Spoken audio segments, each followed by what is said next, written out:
The broadcast is live. All right, all you cool cats and kittens, and I need another opening line because it's getting old.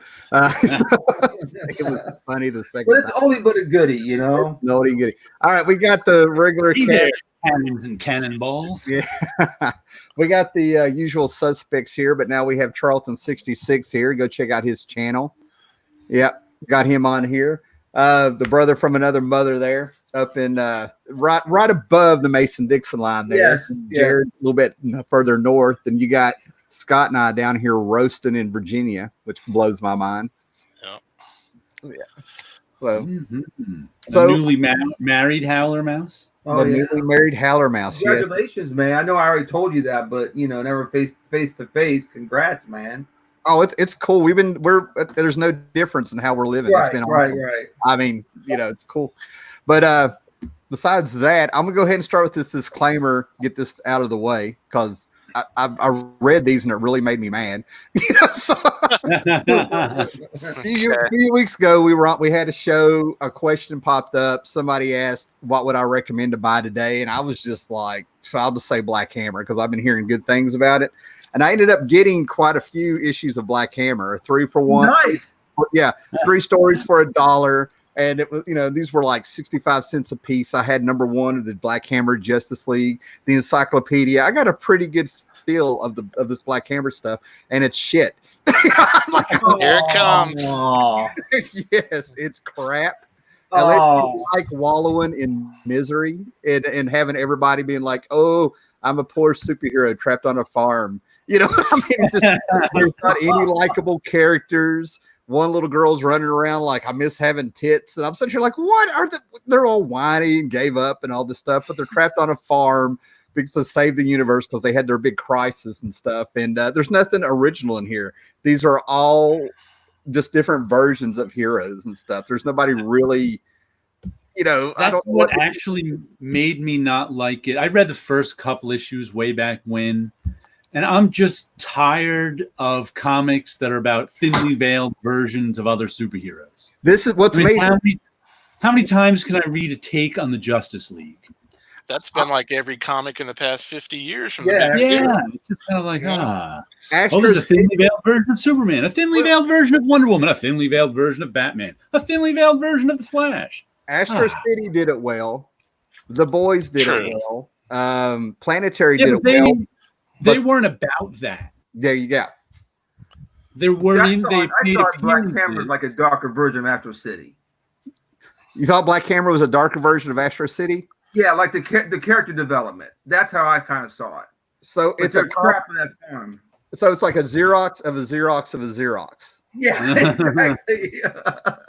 That's my point right there. Yeah, I could go with that.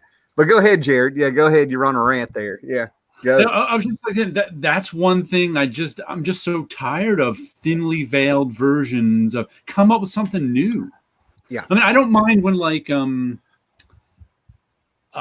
if they show up for an issue in some book, like in The Boys, of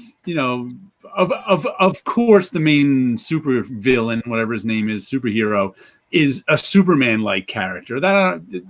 That's just an archetype kind of thing now. But when you've got like the whole Justice League and basically no one has anything to say about with their thinly veiled version of the Justice League except, look, they're assholes now.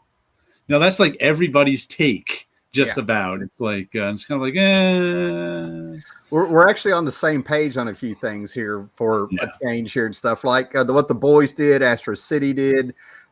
Even Powers and stuff. Astro City was a lot about the stories Kurt Busiek didn't get to do on the main real titles, which is cool. That's where we got the Dark Age. That's supposed to have been a big Marvel story and stuff. And then the Boys, it's Garth Ennis kind of taking the piss out of superheroes, but with some comedy and things. And he makes a few points about how messed up some of the superheroes should be. But this Black Hammer thing, man, it's just like it's the country music of the rock and roll industry. That's how I feel. Ouch. I mean, this thing is just for, I'm a poor, I don't know, man. He just, Have you got to the part where the daughter she's trying to figure out what happened to her dad? And she's taking the mantle of Black Hammer. Have you got to that part at all? I'm not going to. I didn't know how far you got. I don't know how many issues you had. Yeah, I'm done. Yeah. And if I never hear the word mantle again, I'll be happy. I mean, lack of a better term. Oh no, not that. I don't mean you can't use that term. All I mean is modern comic books are all about somebody taking the mantle from somebody taking the mantle from somebody. It's like, can we get something new? No originality, no original characters. Everybody wants to keep it for themselves, to like get a movie deal or a TV show, or they don't want to give it to a company. It's a derivative. I also like that's part of my my hypothesis of marketers. I think I now see, like when I was growing up in the 70s buying comics, and Charlton 66 is the 66 for the year you were born. Yeah. Then you're the same age as me. Yeah. When we were growing up buying comics in the 70s, there was a distinction between Marvel and DC. Oh yeah. And the main distinction was DC had families for everybody.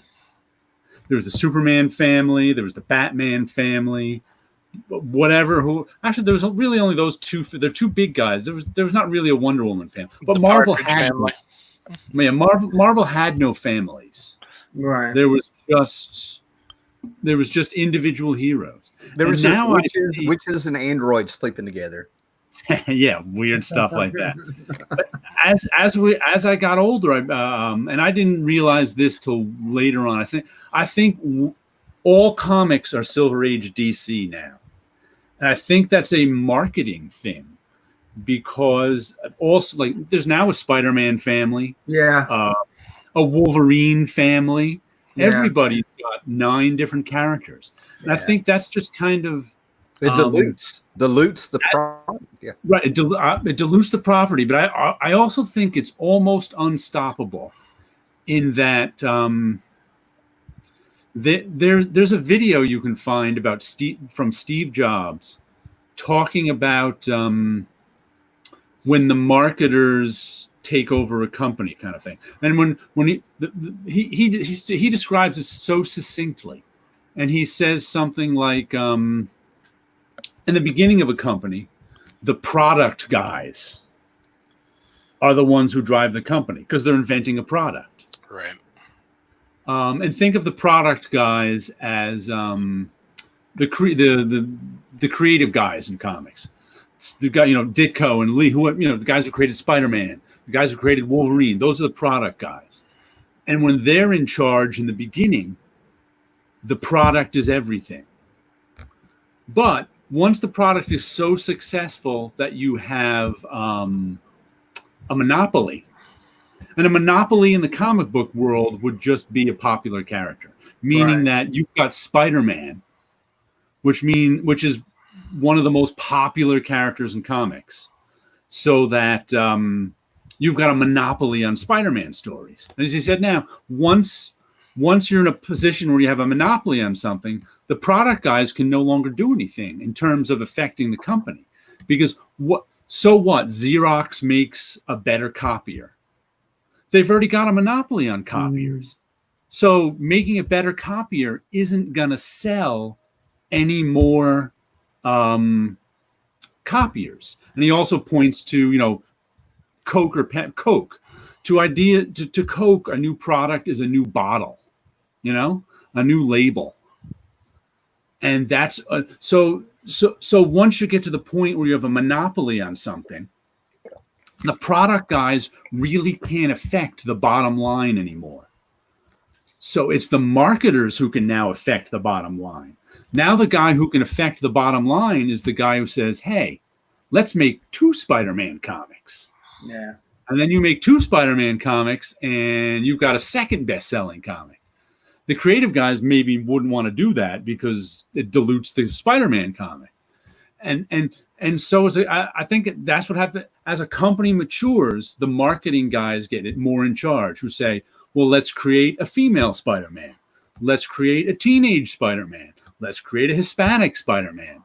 Let's create and so you have all these different Spider-Man. And also the creators aren't stupid. These guys are all freelancers. And they know that if they do marketing like that, they can see the writing on the wall. So they know, well, instead of coming up with a new character, they know they should come up with a female Spider-Man. So that I think that's what's happened to comics. And I think it's kind of inevitable because there's no leadership to say no. Well, I mean, just thinking about it, that kind of stuff really became prevalent like as soon as Marvel Team Up hit up. Marvel Team Up for a lot of people. That's where it started. A lot of people, that's where classic Marvel ended. Right. Okay. And then, let's face it, in the 80s, that's where it hit. She-Hulk, Spider-Woman came up for copyrights to make the female versions of the heroes. That's the original kind of excuse, and that's what your marketing guy tells you. Mm-hmm. Nobody creative says, we have to make a female Spider-Woman.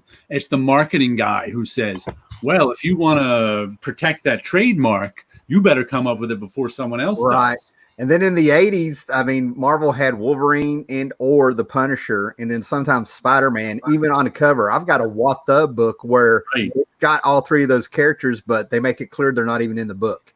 So people know about it. They just don't have the words. They kind of picked up on it. It got so bad. Oh, yeah, like it's people, like I said, people in the creative, the marketing thinking starts coming into the and actually in the late 80s and early 90s, it was even incentivized too, because let me tell you a story about the covers that Marvel, in the early 90s when they were doing all those gimmick covers. When in the early 90s when they were doing marketing guys always think they're immune to brand dilution. Yeah, they don't think of brand that when Marvel was doing all those different special where they'd stick a shiny cover on this one and this cover on that one. Sell a bunch of copies. Now I have to tell you, everybody in the building knew that was bad in the long run. Everybody in the building knew that this was creating a bubble that was going to crash and be really bad. And one day I forget who was talking to him. It may have been Tom Brevoort. This is like 1992 or something, whenever it was. And I remember, this was, young 20-something-year-old Jared said, if everybody in the building knows this is bad, why are we doing it? And he said to me, how can we not do it? Because you have to understand, first of all, at that time, editors got royalties. Pencilers got royalties. Writers got royalties. Inkers got royalties. So he said to me, he's like, if it costs us an extra nickel an issue to put this shiny cover on, and we can get an extra 50 cents or $1 for that comic, how can we not do it? Especially when, if you put a shiny cover on this comic, that means an extra $2,000 in everybody's pocket that month. And it's like, how can we not do it? And it took me actually a long time to know the answer to that. Go ahead. And the answer to that is leadership. You need, once again, I'm going to go back to Steve Jobs, because people always talk about Steve Jobs and what a good job he did leading Apple and this and that and the other thing. And to me, looking back on it, Steve Jobs' greatest strength was the ability to say no. Because if you remember, right after the iPhone hit and was a big hit, if you read every trade paper out there, they were like, the next thing Apple has to do is put out a super cheap version of the iPhone and get market share and build up their market share, because that was how things were done. Once you had a hit, you sacrificed profits to get market share. That's just business 101. Right. Steve Jobs said, no, I'm not interested in a race to the bottom. I don't care about market share. I care about making profits.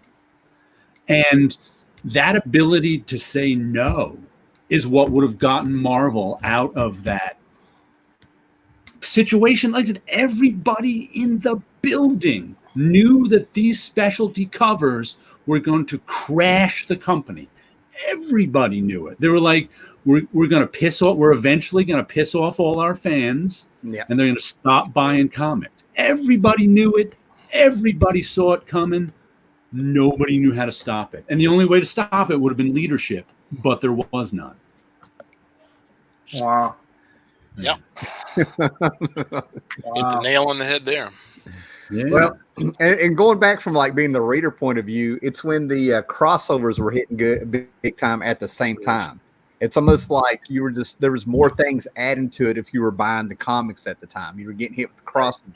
All this stuff came back in the 2000s up until about 5 years ago. Again, it was repetitive from the standpoint. I think that they're pretty much a special cover every now and then, make it feel special, like team ups in comic books used to be. It's almost like if you forget the psychology of the person buying the book. You know what I mean? Oh, this is a cool cover. This must be a good event. Save it. You know what I mean? Make an event. Make that cover mean something. Something like that. I mean, it's just an example. But I do know that I knew I had enough when that Malibu book came out, where they shot a bullet hole through every issue, put a hole in it. And I almost bought one during my last haul at this flea market just to have it on the show, and it still pisses me off. I had it, I read it, and there's a hole through my entire comic leading to, there's no suspense, you know, somebody gets shot, because you're reminded every page. That to me was the perfect metaphor for special covers. They finally shot themselves. You know, like I said, everybody in the building knew it was wrong, knew they were doing that to you, but they still couldn't stop it. What was that? Man of War? I can't remember what those guys were. They were public domain characters. Yeah. It would be interesting to see an editor these days that just had the cojones to say no to something. Yeah. Well, I mean, Paolo says, but Stanley already did it. Human Torch had a solo feature in String. Yeah, but those were kind of the early days when they were trying to figure out what was a hit and what wasn't. Yeah. So that's kind of it. It took Marvel a long time to get there. That was just Stan Lee doing his own stuff. Yeah, he was doing his own thing. That was just one person doing marketing. That wasn't like Marketing Think, running a company. I still can't get over they had those 10th anniversary covers and they never told anybody about them. You know, that's like I mean, that would have been great marketing. I don't know. I know. I wouldn't. Would anybody know about that if I didn't ask John Romita too? It's like I'm the only one I ever know who even knows. It's like I never seen that printed. Speaking of that, just reminds me there was a story I had to tell, only because I'd forgotten it. Back in I just got a comment on one of my videos this week thanking me for telling this story, and I had forgotten it. I was like, what story? I had to go back and listen to my own video. Yeah. It happens. Yeah. because this is actually not my story. It's Bob Wyachek's story. So it's a new one to me. It's a comic history one. Because I did a video taking a look at the Silver Surfer Artist Edition. Okay. And I had borrowed the Silver Surfer Artist Edition from Bob Wyachek. So that's when he told me this story. If you look at Silver Surfer number 6, that's drawn by John Buscema and inked by his brother Sal, this issue right here. If you were to look at the issue, it looks like it's inked funny because the Silver Surfer is blank in the log. Hold that up there. Hold it up. There we go. There we go. The Silver Surfer is looking very white. He's not. Let me see if I can get some other pictures. He's looking very blank compared to how he usually looks. And this one guy who said he bought this off of the stands way back when. He and thanked me for telling the story, which I had then had to go listen to myself tell the story. He's like, I always wondered why Sal Buscema changed up his whole inking style for that one issue. He always wondered. And it turns out that in the late 60s, Bob Wyachek was a teenager living in New York City. I think he said he was 15 or 16, and he decided he wanted to go up to the Marvel offices.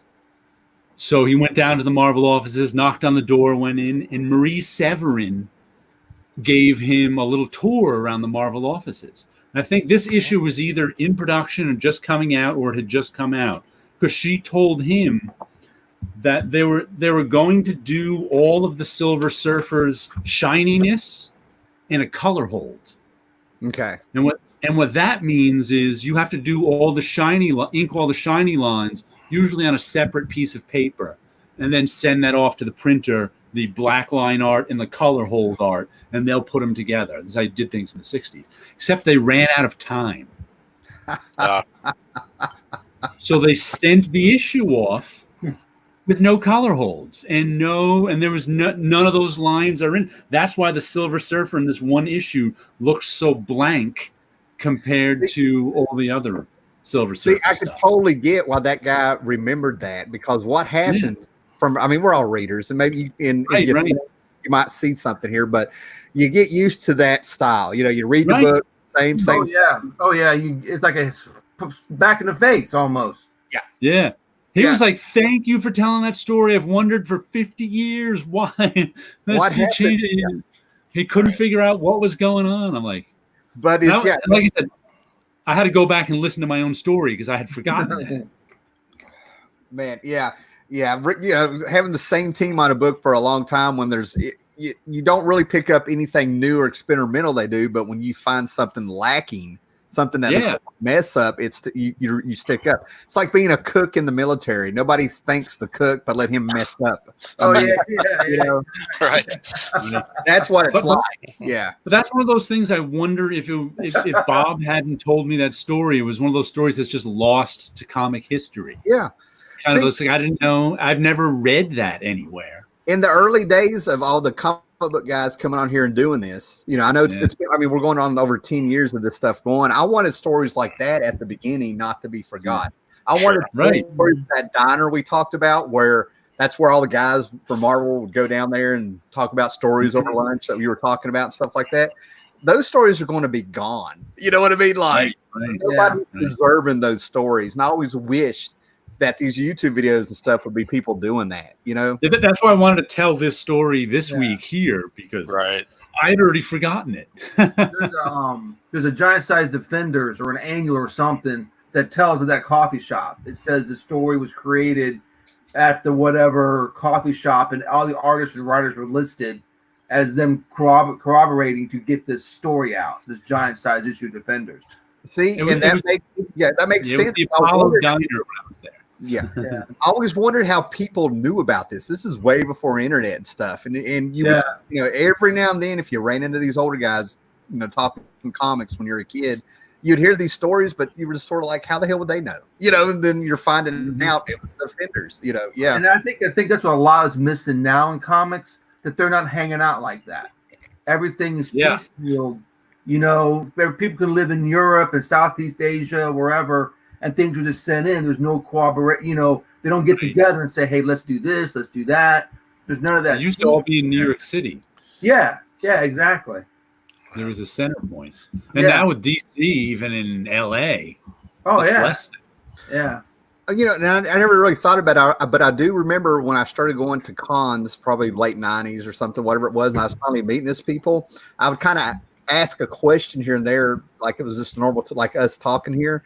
And I really started picking up that a lot of these creators didn't really talk to the guys helping do the book. And no, it didn't make sense to me. You know what I mean? Like in your mind, you're like, oh, these guys all get together, plan the book out, go home, do their thing, whatever. And you start finding out nobody met Tim Holder. They just sit the page. Kirby and Sinnott met a handful of times. Yeah, you're right. Yeah. Sinnott was one of the guys. Some guys, you hear stories about like, who was it? Walt Simonson, Howard Chaykin, I can't remember who else shared a studio in like the late 70s, early 80s. Michael Kaluta was there. Michael Kaluta. Frank Miller was there too, I think, at different times. Some guys came and went and overlapped with other guys. Jeffrey Jones, they were all there together.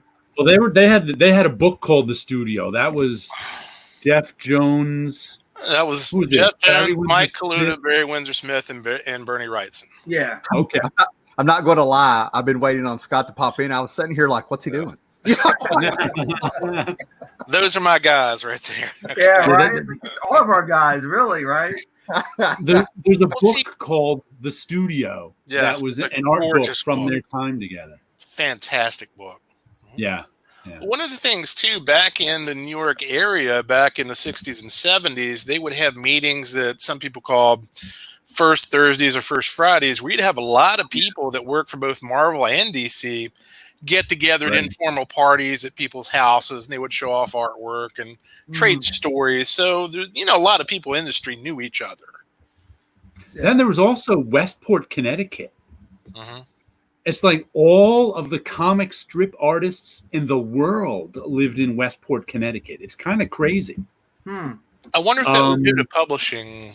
I don't know. I think it's due to proximity to New York City, as far as I know. I could see that. But yeah, there was like dozens of comic strip artists living in Westport, Connecticut. Right. It's nutty. And some comic book artists too, but the comic strip artists were making the real money, so they could afford Connecticut. They were making a lot of money. I'm just realizing after years of like sort of hearing a little bit of this story or that, everything we're talking about, kind of wondering and stuff, you kind of come off freaking creepy when you're like, where did they live? Westport, Connecticut, you say, But I do wonder that though. I was wondering what comic stores they go to. You know, if you're working at a comic book store and you have artists living in the area, you've got to get that influx of professionals coming into the store. Is there like a gag order or something on them guys not to talk about it? Unlikely. Man, it's wild. And what comics did I get this week? Here we go. Once and Future. Am I the only one here who gets weekly comics still? No, I got a whole bag of them right here. All right, good, because Howler Mouse and Scott don't. I just don't have the budget for them that I used to. My budget's only like $20 a week, so that's 20 more than mine. So. That's excellent. This is, we were speaking of Angles and Saxons we were mentioning early. Right. This is a comic about King Arthur coming back, except he's the bad guy. Not nice. Because King Arthur was at least in this, he probably was never actually a King Arthur. A Frenchman made him up. Right. But King Arthur was a Briton. They fought the Angles and the Saxons. Right. So now in, modern Britain is full of all sorts of Danish tribes and everybody who's invaded over. So, King Arthur's really pissed about all that. So he wants to fight for England against everybody who's English now. That actually makes sense, because I've always figured that dry humor and that laid back gentleman-like demeanor they have is because they're used to getting invaded left and right over 100 years. It's funny. It's funny you bring that up, because when I started college, I started as a history major. And I am far more interested in the literary version of Arthur than I am in anything that was a historical analog. Yeah, that's because there was nothing historical. Well, there are people that think that the basis was from but that's only because Arthur exists as a literary version. Right. If Arthur didn't exist as a literary version, nobody would think there was an Arthur. Everybody slow down. Slow down. Sorry, John. In this issue, Arthur brings back Beowulf. So the lead character was like, Beowulf, he's fictional. What do you mean bringing back Beowulf? It would be funny if they could get Matt Wagner to draw a version of Grendel. Just as an in-joke. The other thing I got right here is Red Mother. And this is written by, remember when we were talking a few weeks ago about Paradigm? The glorious failure from Image Comics in the early 2000s. This is actually written by the artist of that. He's not drawing it. But I've taken to calling, it's a new genre for me. It's slice of life horror. Because a lot of it is slice of life stuff. It's this woman living her life and then horror happens. Wow. And I'm really enjoying it. She moved to London in this issue, and she thought her life was she lived in New York. These bad things happened to her. These red mother people were somehow after her, and she saw these monsters because she lost an eye with her glass eye or something. She'd see these monsters chasing her or something. So this issue was mostly slice of life of her moving to London, settling in her life. Then the end, something completely creepy happens. But I'm really enjoying this one. I'm not sure if horror fans will like it, but slice of life fans like me do. For some reason, I'm feeling Sam Raimi as you're talking about that. I don't know Yeah. why. Yeah, maybe Dragon Tail or something's popping. You said the eye, something about the eyes popping there. Tim, were you thinking about They Live? A little bit, Okay. just a touch. Gotcha. And I'm happy to report I actually liked this issue of 20XX. I've been kind of down on this one the last few issues. I've complained about it being too wordy. Well, this issue 5, was actually very nice. I enjoyed it thoroughly. It's kind of a low-budget indie comics X-Men. Takes place in a world where there's a pandemic that, if it doesn't kill you, which it kills most people, you get mental powers of some kind. What it moves stuff with your mind, talk, whatever you can think of, but using your powers is illegal. So I think this takes place in Alaska, and 2 groups of these people who've survived the pandemic have kind of gathered because they're basically outcasts. No one wants anything to do with them because they've got superpowers and they survived a pandemic. And you might be able to catch it from them or something. So that they've divided themselves up in the city into the East Side gang and the West Side gang. And they're kind of much like the Brotherhood of Evil Mutants and the X-Men. And they're kind of at war with each other. But they can't let it be known they're using their powers or they'll get locked up. So, like I said, the issues 2 through 4 there was just way too much exposition in them. And I was complaining that there was way too much exposition in them. But this issue, I think we're back on track. And then there's a first issue I got, a Vault comic. Named kind of cool. That was Warp, Engine Warp. Why does I've had good luck with Warp comics and Scout comics, and this was a pretty good first issue too. It's just some sci-fi far off dystopia. It's basically just world building in this first issue where they introduce you to the characters somewhere. It's like this dying world. Some guys were off in the desert looking for scrap stuff. Giant monster attacks them. They have to fight off the giant monster. Some people are back in town. There's Western frontier-like town because, like I said, it's sci-fi Westernish, where we meet this woman who's like the tech woman who's trying to fix things and this and that. And there's some narration going on that I can make no sense out of one way or another. I'm just look, dick. Not wait.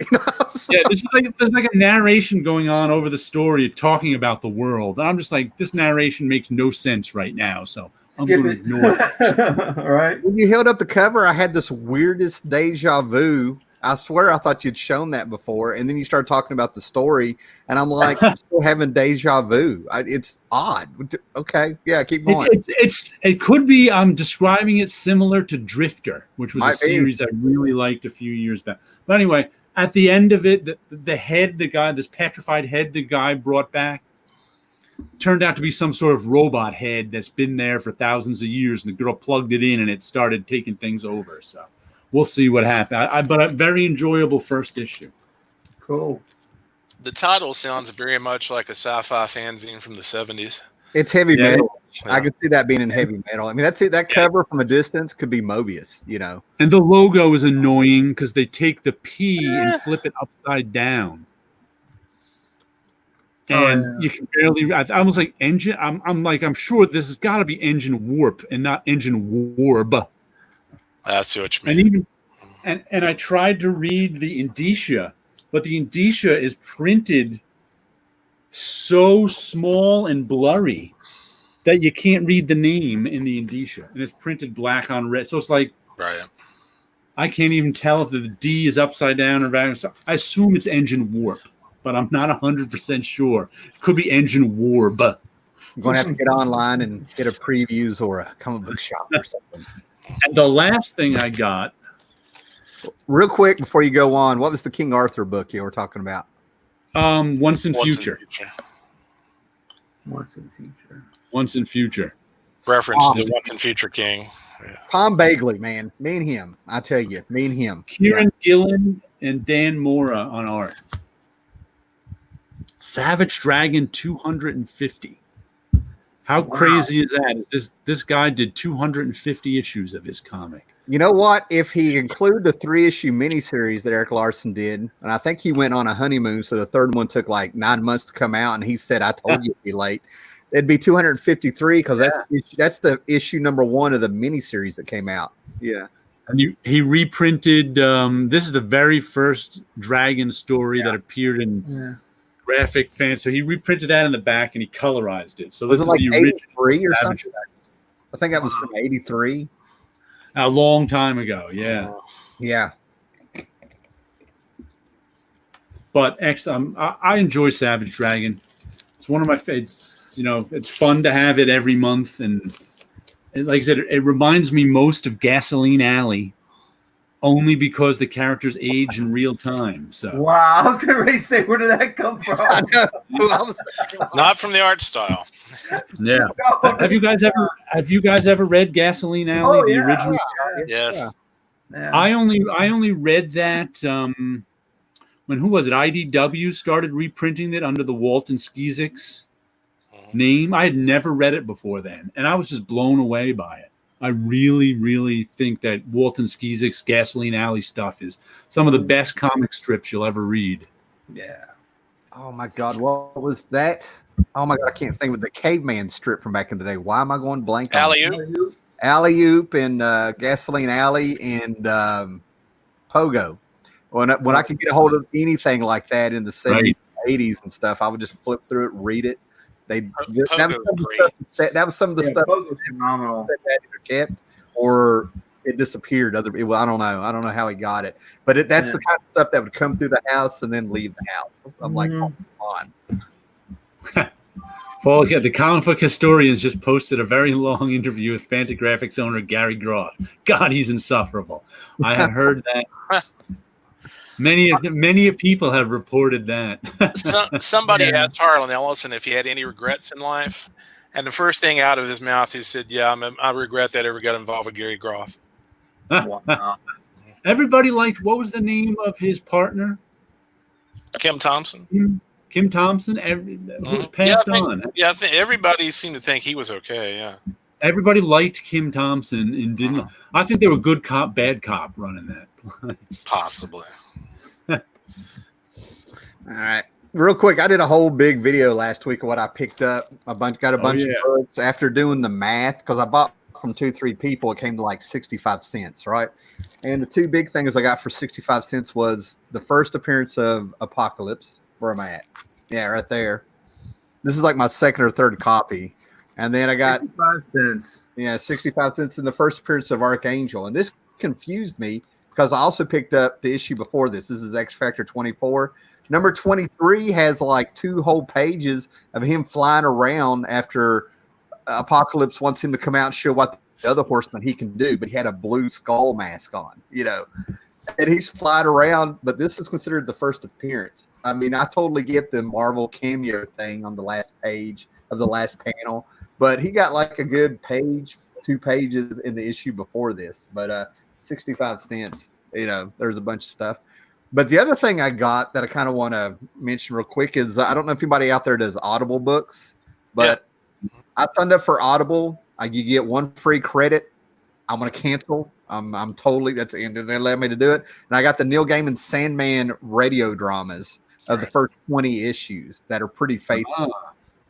And I've listened to chapter 1 and 2 you know, and then I skipped ahead to my favorite one where it's Dream of a Thousand Cats and stuff, right? And so far they're really good. They're really good. Oh, James McAvoy is doing. I mean, they got real actors to come in and do this. James McAvoy does really good with the voice of Morpheus. I mean, you know, they do this stuff. But what's getting me is before I bought it, I was reading reviews of it, and there's people that are like, "Oh my God, it's faithful." And it's too faithful. There's people now that it's too faithful, like it's supposed to be updated. And there's this thing where they want to destroy the 80s and stuff. They're acting like it's horrible. Well, you mentioned that, and I noticed that for the Netflix TV series that Neil had said they're going to update it to take place in, you know, current time. And my first thought was like, why? Right. Well, yeah. I think one of the problems, though, with something like a radio drama and Sandman is you always hear people talking about, you know, ooh, what's more important, the writing or the artwork? What most people don't realize is the artwork is the writing. There's a lot of writing going on in the artwork. So if you kind of take that out and do how do you write a radio drama, because you know, storytelling and layout. You can tell a comic story without words, as we all know. Well, the thing and is it's still written. Yeah, it's still it's like, how would you do, like, what's that famous one, the Snake Eyes issue? Oh yeah, the G.I. Joe silent issue. How would you do a radio drama of that? Well, you'd have to have a really good Foley person. You would have narration of what he's doing. Somebody with narration and sound effects. That's what I'm saying. Translating, but we all agree there's writing in the wordless issue of Snake Eyes. We all agree that, right? Yeah. There's writing in there. Even though it's all artwork, there's writing in there. How do you translate that to writing? That's a weird thing. Well, maybe the storyteller. Yeah. Well, see, I listen to radio dramas and all that stuff on here. I've told you before and stuff. Right. Neil Gaiman is the one doing the omnipotent narrator. Right. Okay.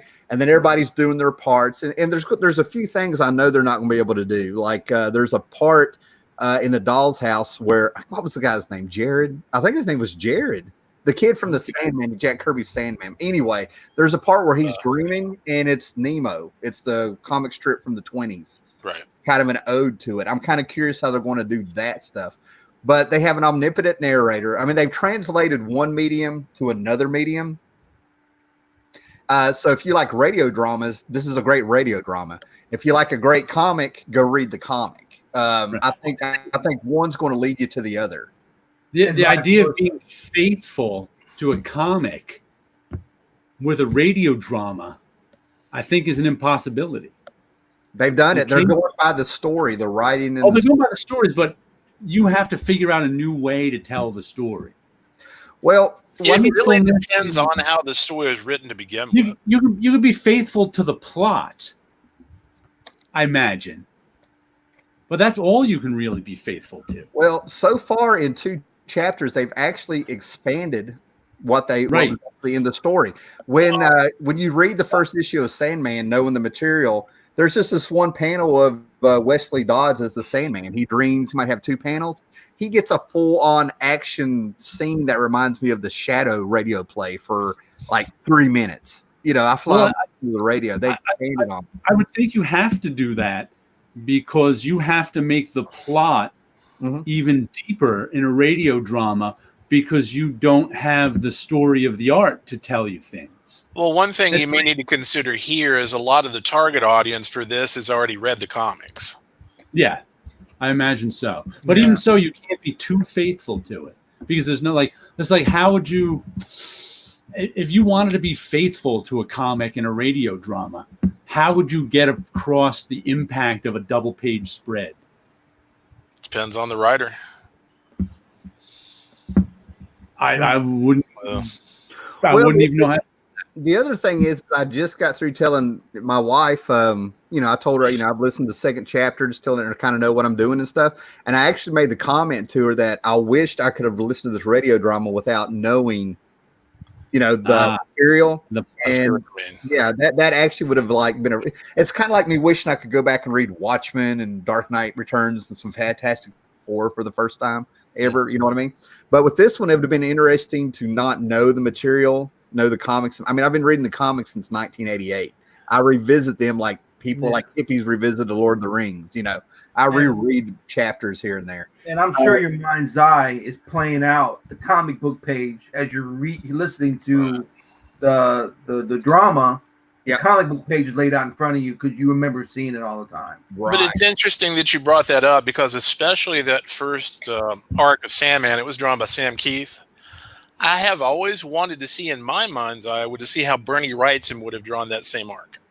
How Bernie Wrightson did not end up on a Sandman story. I don't know if you and I have talked about it, Scott, but I often wonder, how did Bernie Wrightson not end up on a arc in Sandman after they got Kelly Jones? The Sandman went from horror to myth. It transitioned from horror to myth. How Bernie Wrightson did not get on there, I don't know. And speaking of your wife, I think it was that sounds Dr. Silverage. Dr. Silverage made a video recently. Okay. His first video back in a while. And he was complimenting you and I on this show and saying congratulations to you getting married. And I swear he mixed them up. And I swear he made it sound like you and I were getting married. I left him a note. Got married. If we can monetize that, I'll do it. What if? I just thought it was funny. Go back and listen to this. It's like in the first 5 minutes of his show. It's just funny the way I'm like, I think he just said Howler and I got married. I was going to watch it tonight when I got ready to go to bed because I saw on Facebook he took a picture. Somebody took a picture of him filming it, and he's holding up a comic there and he's got stuff behind him. I was going to go watch that tonight anyway. Yeah.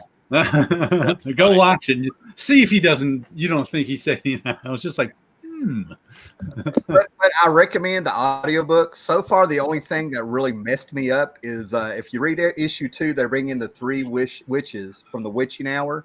Cain and Abel were awesome. Whoever's doing Cain is making them sound like Vincent Price. Okay. Oh, okay. Then they bring in the Witching Hour. They're the Hecate. They made them. There's different versions of the 3 witches: the Hecate, the Fates, the Kindly Ones, and all this stuff. So the 3 witches that appear are the ones from those old Bronze Age horror books. That's one. Keith threw this also, right? So it was the crone, the mother, and the maiden. The good-looking one. For some reason, they made the mother have a Jamaican accent. And I'm like, what? That took me out of it. I was like, what are they doing? He's just got a Jamaican accent, And by the way, was that Hecate? How did I say it? I don't forget how I didn't know how to pronounce that for the longest time. That word I had no idea. But it's an example of something you see in print, and you don't hear it pronounced, and you're not sure how to pronounce it. Yeah. Look at the title of this show, because I've heard Constantine a Wire. In the Radio Audible show, it's Constantine, and I've heard. Now I'm like, well, no, hold on. I just had this discussion with someone. Here we go. Where, I think it was what's his name, the writer, who insisted it was Constantine. The problem is one of the most famous people in the history of Western civilization already has a pronunciation of that name, which is Constantine. So it's kind of like saying Frankenstein. It's Frankenstein. So it's like you can say it's Constantine all you want, but there was an emperor Constantine, and he came first, and he's a little bit famous. Just a little bit. There's only cities named after him. Now I just have this image of Marty Feldman saying, "Yes, like Constantinople, in the comics. That's one of the cities named after Emperor Constantine." Oh, that's awesome.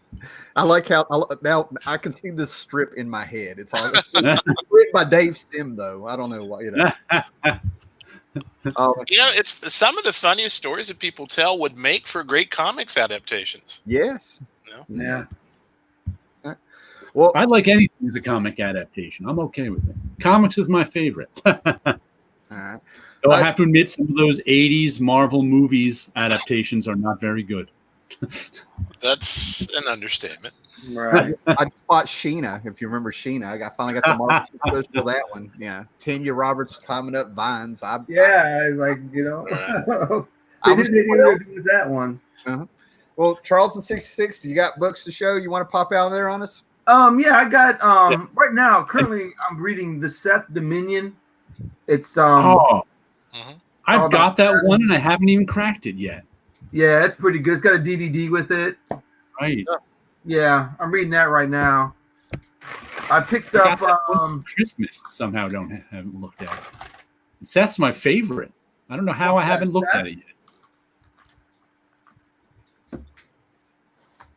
Oh, and Paolo said it's only Frankenstein in the Mel Brooks movies. Yes, that's the joke. I picked up The Strange Adventures. Where am I at? Oh, look at that one. Yeah, got a pretty decent shape on this. Pretty good price. And Undersea Agent, picked that up today. Oh, neat. Yeah, as an upgrade from what I got. And The Illustrated Story of Flight from 1959. I believe I read that when I was a kid. Yeah, I remember it well. So I had to pick up a copy. Recent stuff. Got Golden Age Myth and Mystery. This is a pricey book, but it's worth it for the Golden Age stories in there. Is that a collection? Yeah, a magazine one. No, it's a comic book size. It's just thick. Oh, all right. It's black I don't and think I've white. ever seen that before. Yeah, it's black and white. I have one of those here somewhere. I've seen things like it. I just don't think I've seen that specific one. Yeah, it's from AC Comics. It just came out today, and apparently Bill Black, who I'm sure you all know who he is, puts this out, and he barely breaks even on it. It's a labor I didn't even know of love AC for him. Comics was still around. Yeah. It's one thing. He puts out a couple other Golden Age reprint series, but yeah, he puts that out, and he barely makes any money off of it. I don't think previews will even carry it because he doesn't make enough volume for them to pick it up. How much does an issue cost? $30. Wow. Pretty pricey. It's got 120 pages though, I think. Okay. Yeah, but it's pretty pricey, but you know, obscure stuff which I like. Justice League, new issue Justice League, Aquaman, 60. I'm behind on my Aquaman stuff, so this is a pretty good series. I don't know if you all picked this up or not, but Stealth from Image. I don't think I've seen that one. Who does it? It's the guys from Mike Costa and Nate Bellegarde. They're from Detroit, out of Detroit. Okay. The character takes place in Detroit, but it's a pretty good little series. It's amazing how I can't remember the names of so many guys who even do the comics I buy all the time. Yeah, I don't remember. I mean, I gotta look. It's like, yeah, I've got Bitterroot #9, which is. I just started buying that one with issue 8. Yes, good stuff. I really enjoy it. Hawkman #25. Picked this up this afternoon. Sanford Green, I think I've learned his name. He's drawing Bitterroot. Who? Sanford Green? Yeah. He drew Bitterroot. I somehow learned his name. Yep. Strange Adventures #3, which is I'm not digging too much, but gonna see where this goes. Old Guard, Force Multiplied. Is that the one that was just made into a movie? Yes. Yeah. Okay. Netflix movie, Old Guard. Yeah. Mm-hmm. I watched the movie old man style, 20 minutes at a time. And it was okay. They were the saddest immortals ever. I was just like, how's this action movie so sad? Yeah. And last but not least, Outer Darkness with Chew. Oh, another Chew crossover. Yeah, with Outer Darkness. I don't know if y'all read that or not, but that's the dude that walks up to the bodies and he has to eat a little bit of the flesh to know what was going on before they die. Yeah, that's Chew.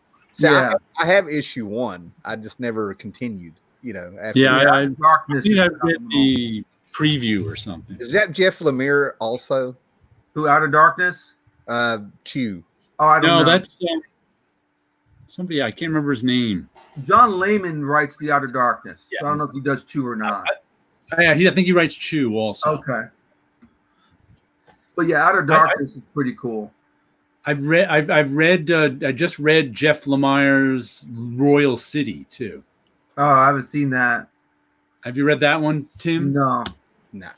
It's the first Jeff Lemire thing I've read, and it was okay.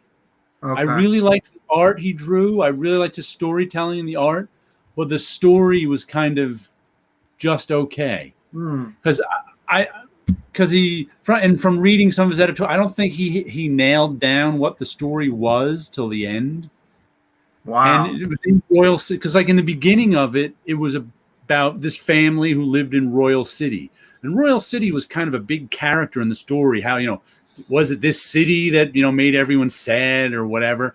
But then it was about this family of 7 or 8 people, and every one of them had a problem.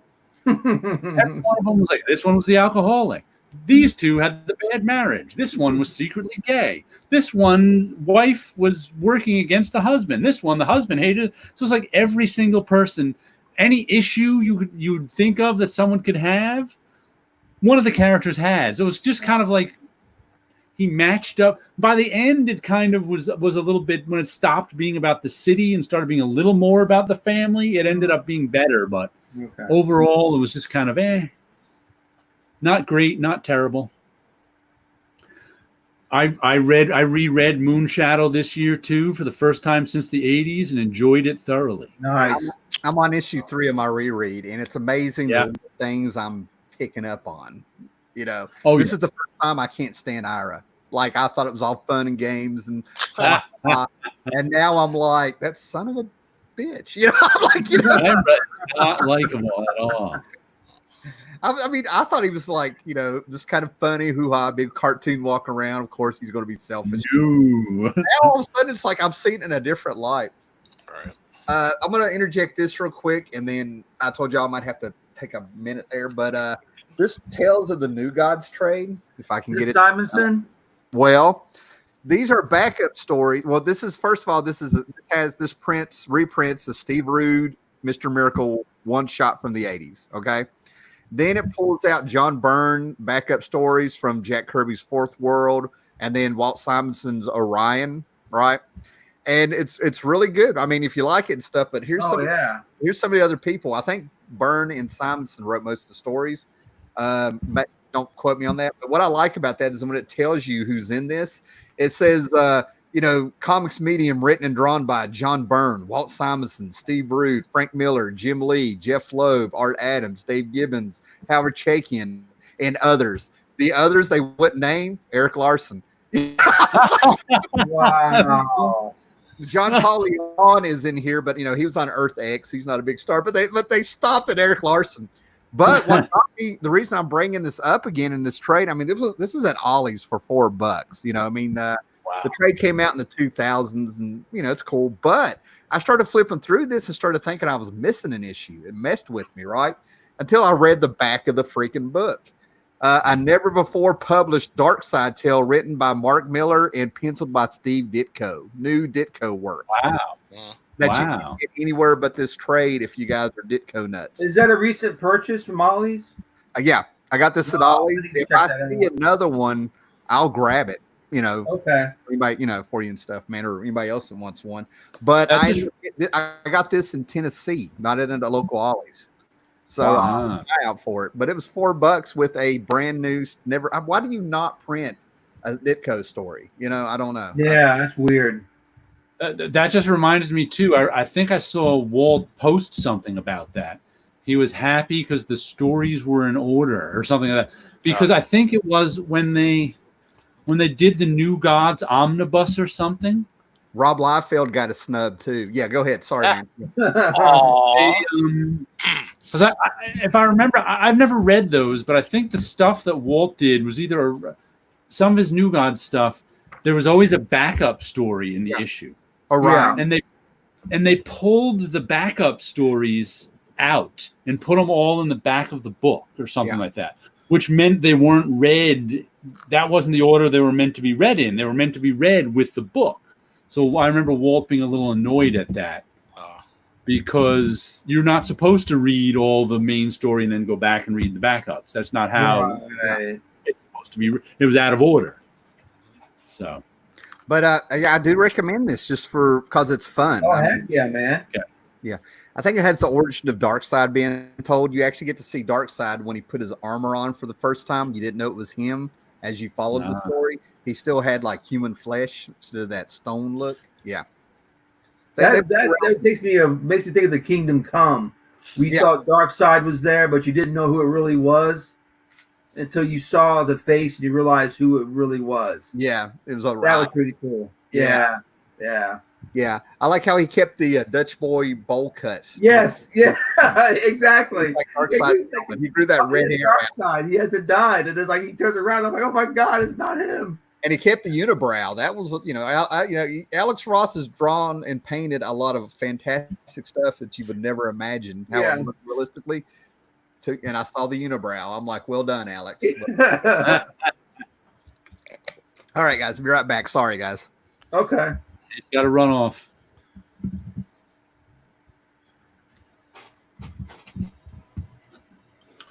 What is his icon? I can't tell.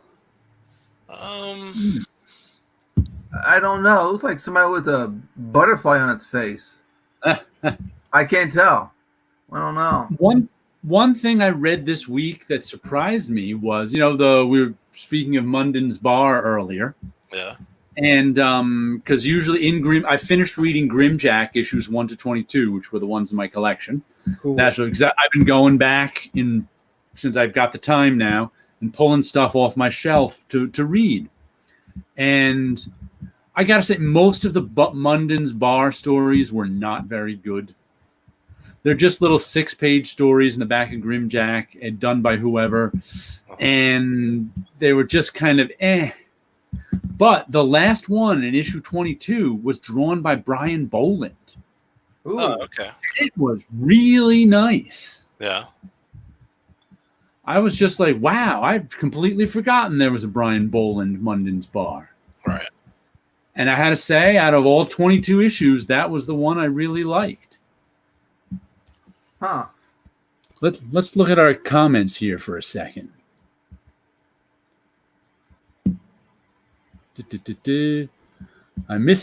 Paolo says, I miss educational promo comics. I had a few when I was a kid, but ended up throwing them away because they weren't real comics. I bet that was that History of Flight thing he was talking about. Exactly. Yeah. I did the same thing. I don't remember ever having any educational comics. Radio Shack. Radio Shack used to have a few. Yeah. Oh, I remember those. The Tandy Kids or the Tandy Team or something like that. Oh, Paolo says there was a great Nesquik comic about animal conservation in Portugal's natural parks. Ah, interesting. Huh. I think I still have an issue of Captain America versus the Asthma Monster. Let's see. John Jones just picked up a run of Black Orchid Volume 2 and is better than Neil 3-issue miniseries. Ah. I vaguely remember that Neil 3-issue miniseries. I remember picking it up when it came out, but it's some of his earlier work, yeah. Who drew that? Oh gosh, I don't remember. Was it painted or something? I remember the covers were painted. Yeah, the covers were painted. Yeah, I don't remember it that well. Pretty sure Dave McKean did the covers. And Paolo says, and an odd comic from the Portuguese Air Force about the A7 Corsair. All right. Mind the comics. Aha, I never liked cereals or Nesquik. How could you not like cereal? That's one of my favorite food groups. Yeah, man. Had some cereal for lunch. I mix my cereals. Oh, yeah? What's your favorite combo?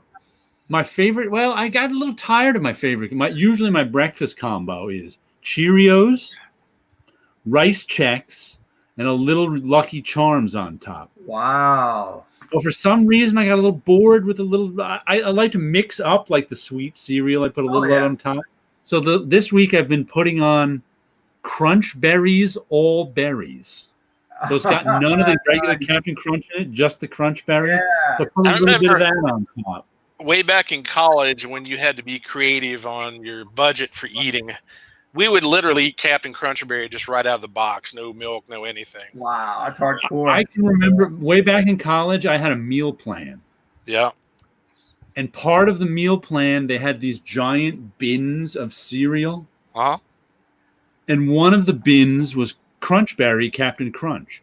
And there was this one guy who would sit there for 15 minutes and pick out only Crunchberry. He knows where the action's at. It was like, All right, guys. I was sitting there really hoping my microphone was off. That's all I want to say. But, but anyway, I heard you guys say what the icon was. That's a Jim Steranko Rorschach. Okay. okay. Yeah, someone had said Rorschach. Yeah, I couldn't tell. I wish there would be some new material from Steranko. Oh yeah. Tommy Bagley says, I liked Batman Gotham Knights ongoing that came out the same time as Orion. They got some interesting creators for those black and white backup stories. Gotham. Yes. Oh, I'm thinking Gotham Central. I didn't read Gotham Knights. So okay. Sometimes the backup stories have the good artists on them because they don't have to do a monthly comic. Oh, Dave McKean, we're told he did the original Black Orchid. Okay, so he did the interiors as well. So that's another thing I had that's on my list to reread is Dave McKean's Cages. I have not read that since the 90s, I think. Dave McKean's an interesting guy. Interesting guy. And what's funny is the first time I saw Dave McKean art was for a miniseries of Aquaman in the 80s, issue 1. Oh yeah, that's right. That's right. Does anybody remember Dave McKean's Cages? Yes, I have a copy of it. It was an indie book that came out at magazine size in like the 80s and 90s, was it? 80s, yeah. Probably collected now. Yeah, there's been a couple different collected versions of it over the years. Paolo hasn't eaten cereal in years. You don't know what you're missing. Oh, I know, man. Hey, You man, can make your own. I walked in with some Captain Crunch peanut butter Captain Crunch the other day, and you talk about the eyeballs popping out. I only got it because it was on sale and it caught my eye. There's another one I eat where the What? only country in the world where Nestle outsells Kellogg's. Oh yeah, I remember Yeah, that. Supergirl Honda. There was a Supergirl Honda special. Huh. All right. Well, I got a little bit of a topic. I don't know. It's not a big thing. It may not be a big thing, but it goes back to toys. I mean, just to take a little breather here if y'all don't care. Yeah. But during the week that, the marriage week, the honeymoon week and stuff, we went tubing down in Tennessee, right? Right. And it was like this little company that it just blew my mind that people would pay for things that we did down the Clinch River here. Right. People pay for this. There was people from like Canada and Indiana and all these places. And I could hear them talk.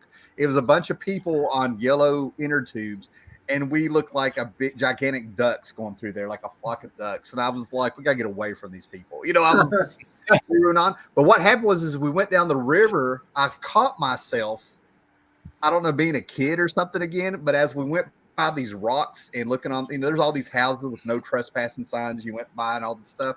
But all of a sudden we hit the spot where there was these great rocks and there was some of the banks on the river. I was like, if I was a kid, I had my G.I. Joe and Star Wars right there. That's where the bad guys would be. That's where the good guys would be. And right there in that rock in the middle is where the fighting would go on. And stuff. Right. So from 80 to 84, I kind of completely forgot how serious we would be with everybody would get together and make these, we got intricate. I mean, we'd have strings on cups for booby traps and Oh yeah. ties, and make actual cages out of sticks and stuff and dig holes. And I'd be like, did you guys do that? Anybody else do that? Or okay. Yeah. Do you remember the Marx toy set with those the Guns of Navarone? Oh yeah, the big, huge, tall mountain. Yeah, I had that when I was a kid, and I also had a must have sandbox outside, and it was cool to put that in the sandbox and Oh yeah. maneuver all the troops around and all this good stuff. Yeah. Yeah, you lucky duck, man. That was an awesome. Yes, it was. It was great. With like gun ports and and on the back you'd have like a cross section. You have elevators, and you could position people on the different floors, the different locations. Yeah, man. Yeah. Dude, I can talk about toys all day. Yeah, we had two rich kids, and one guy had two of them. He was 10 years old, and he had two of them of the Death Star play set with the foam little. I remember that. That was the garbage disposal on the Death Star. Yeah. He had two of them, one to keep in a box and one for us to play with. And I'm that must be rough. Yeah.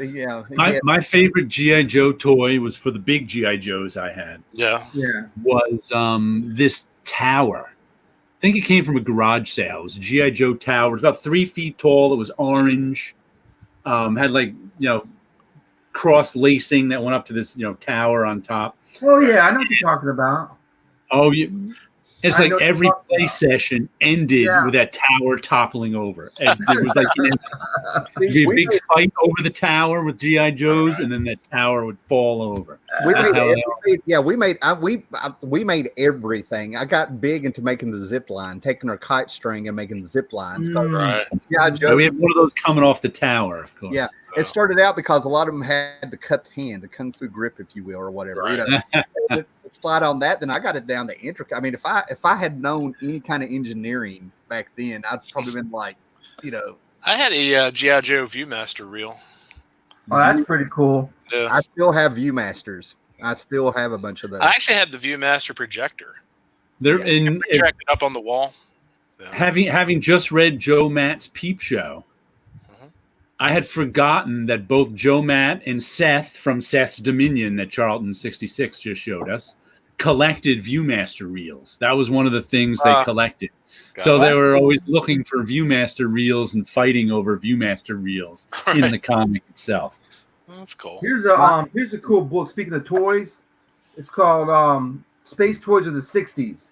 Oh man. Yeah.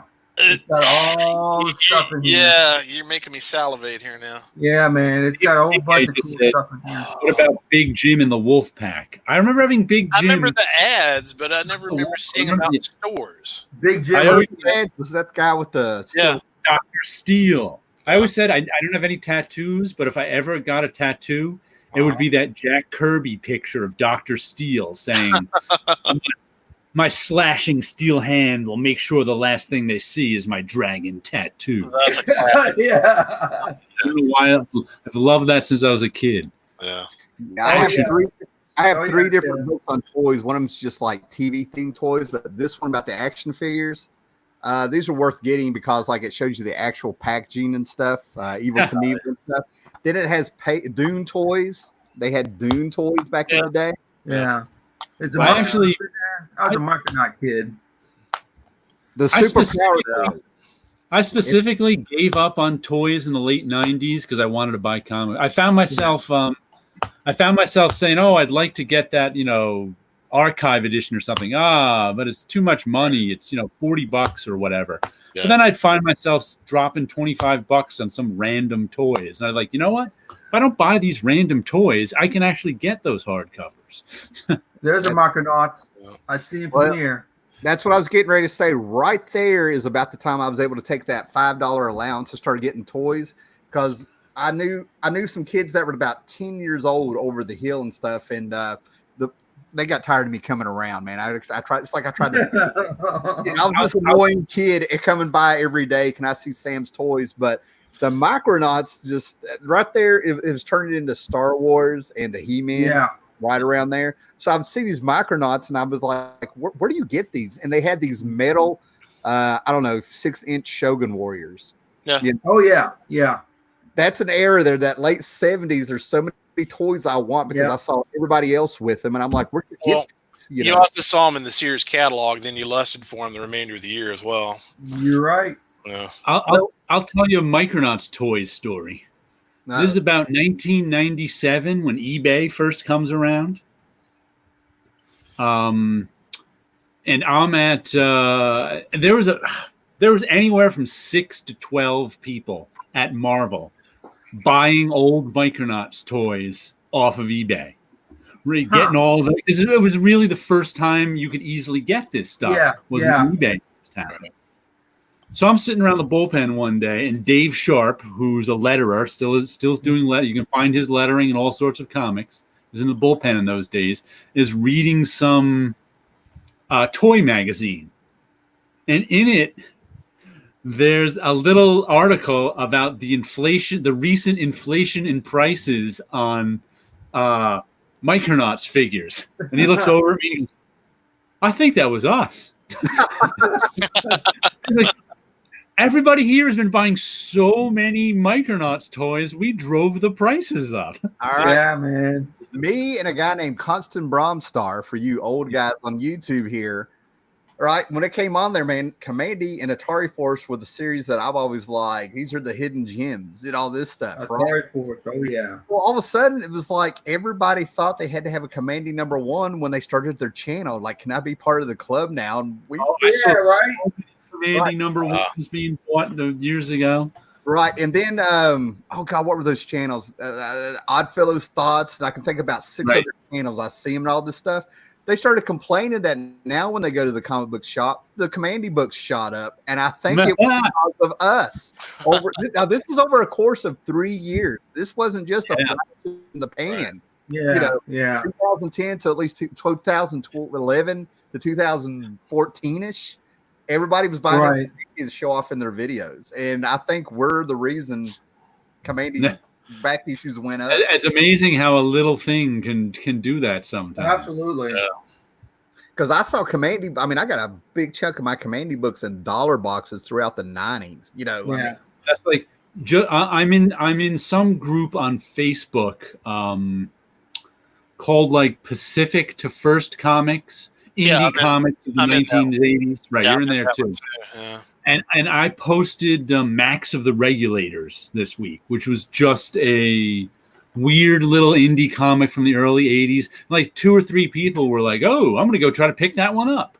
Yeah. And I'm like, well, you can find it at mycomicshop.com. And I'm like, and if 2 or 3 people buy that at mycomicshop.com, that's probably the first copies they've sold in 10 years of that book. So they'll be like, what the? How Well, come all like, of a sudden someone like I this think book? me and Tim might be the only people in the last 10 years have actually mentioned Ralph Snort. Yeah. they're right here on my shelf. Don't make me. Max It's just me Regulators and you, man. It's just me is and you. more obscure. Yeah. Ralph Snart. Yeah, I remember that. But Max the Regulators is even more obscure than Ralph Snart. I can believe it. I can believe it. Yeah, Does yeah. anybody, speaking of like really obscure stuff, does anybody remember Boris the Bear? Oh yeah. Oh, yeah. Yeah. That's not that obscure. That was in Dark Horse. True. Yeah. Actually, that's not that obscure to me, so it's probably Right. pretty obscure. I sometimes forget that not everybody was around buying Dark Horse Presents in the 80s to I know get Boris. Yeah, I get it. Somewhere right here, I have a series called The Secret Invasion. I don't know if anybody's ever heard of that. Oh yeah. Yeah. Yeah. I have heard of it. And actually, Steve, you might have sent me an issue or 2 or something. I probably did. Yeah, because I had some extras. Well, when That even changed names recently. And by recently, I mean in the last 15 years. right on. Because they went to another publisher and couldn't use their name anymore. Well, I was real confused because as somebody who remembered that series from the 80s, when Powers came out by Michael Avon Fleming, I thought that was the book because of the main character and the 50s look I thought it had. Right. You know, just perceptions. So I didn't jump on Powers. I was like, I've already read those. I thought there was like a new thing. I mean, I had a moment, you know. You're sitting there going through all these boxes and looking at everything. You don't have, you know, you got a limited amount of time. You know, your mind just makes you hurry up in there and stuff, right? But the Secret Invasion was all about Red Scares, UFOs. That's it. Yes, that's what they changed it to. Right. That's the same book. Yeah. Right. Yeah. But those books Who are does really that? good, and it has that indie style, that pop indie style. Circus and Eddie Black. Hancock. What was that? Chirkus and Hancock. Okay. Michael Yeah, Chirkus. it was the Secret and Larry Invasion. They Hancock. had to change it to the Silent Invasion. Mhm. Pores and Roach Mill, early Dark Horse. Now, here's the topic I wanted to bring up. I put this next to me just to remind me. It was announced today that they're going to be publishing The Walking Dead in color. Matter of fact, the colorist already has 2 out of the 4,000 pages colored. and they're going to be printing it in comic book form twice a month for $4 an issue. And the question I have, who's going to buy that? Who's going to buy it? Yeah. Okay, we've already had Cerberus bi-weekly. We've had Essential Vertigo. You know what I mean? And they last 3 years, maybe. You know what I mean? We've had Walking Dead weekly too. Yeah. I don't know, man. I mean, it's nothing but profit, I guess. I guess you're not really paying anybody. But I'm saying, who's going to buy? I mean, if it was $3, the same price as the old Walking Dead, I might think about buying it. Just, I don't know, out of nostalgia to buy a Walking Dead. But I'm looking, but $4 an issue. That would be, speaking of budget, 2 comics a month I couldn't buy. I would recommend to get that first issue just in case, because it's Walking Dead fans who are fans of the TV show that might get it. I don't know. I'm also thinking, will the same issues that are the key issues in The Walking Dead be key issues in the new color Walking Dead? First Michonne. I think it's going to depreciate the originals. I really do. I wonder. I just find the whole thing weird. And I'm also saying, even if you did want The Walking Dead in color, which I'm sure a lot of people do, they're going to collect it in trades, omnibuses, hardcovers. Right. Why not just wait? Who's going to be buying those issues? I know Steve was trying to get in there, but let me put this out there. The Walking Dead has turned into the Twilight book series. Everybody was reading it and talking about it. I now go to, like, back in the day when I was going to cons and flea markets, and people can't get rid of the trades. And we're talking like the great big huge omnibus. Trades in general are like that. Yeah. They can't. What are you saying? No, I was just saying, thinking that that they have nowhere else to go. I mean, they've hit everything they can hit, right? So I think this is the last ditch effort to make money off of it, to do something that's different. But who's, like you said, who's going to buy? I don't get it. I can understand putting out the trades and everything like that in color. 100% I understand it. But I would have to say, I would probably be one of the people most likely to buy The Walking Dead in color as individual issues. And even I don't want it. That's what makes me say, who's going to buy this? Right. Even if it was $3 one a month, I might very well buy it. As a reader, it's coming off like a sense of desperation to me. It's pure money. I mean, I'm hearing it. There's nothing special there. I mean, Bone put out scholastic trades of their color. Right. And you didn't really get those in comic book shops unless they specially ordered them. You know what I mean? That was for troll books, bookstores, and they were great. They actually added some to that story. You're talking like I'm coming to your way of thinking, Jared. It's what I'm doing. But, and now you're talking about getting a book. We're going to put the same book out twice a month that, you can get everywhere else, but this is going to be in color and it's $4 a pop. No way.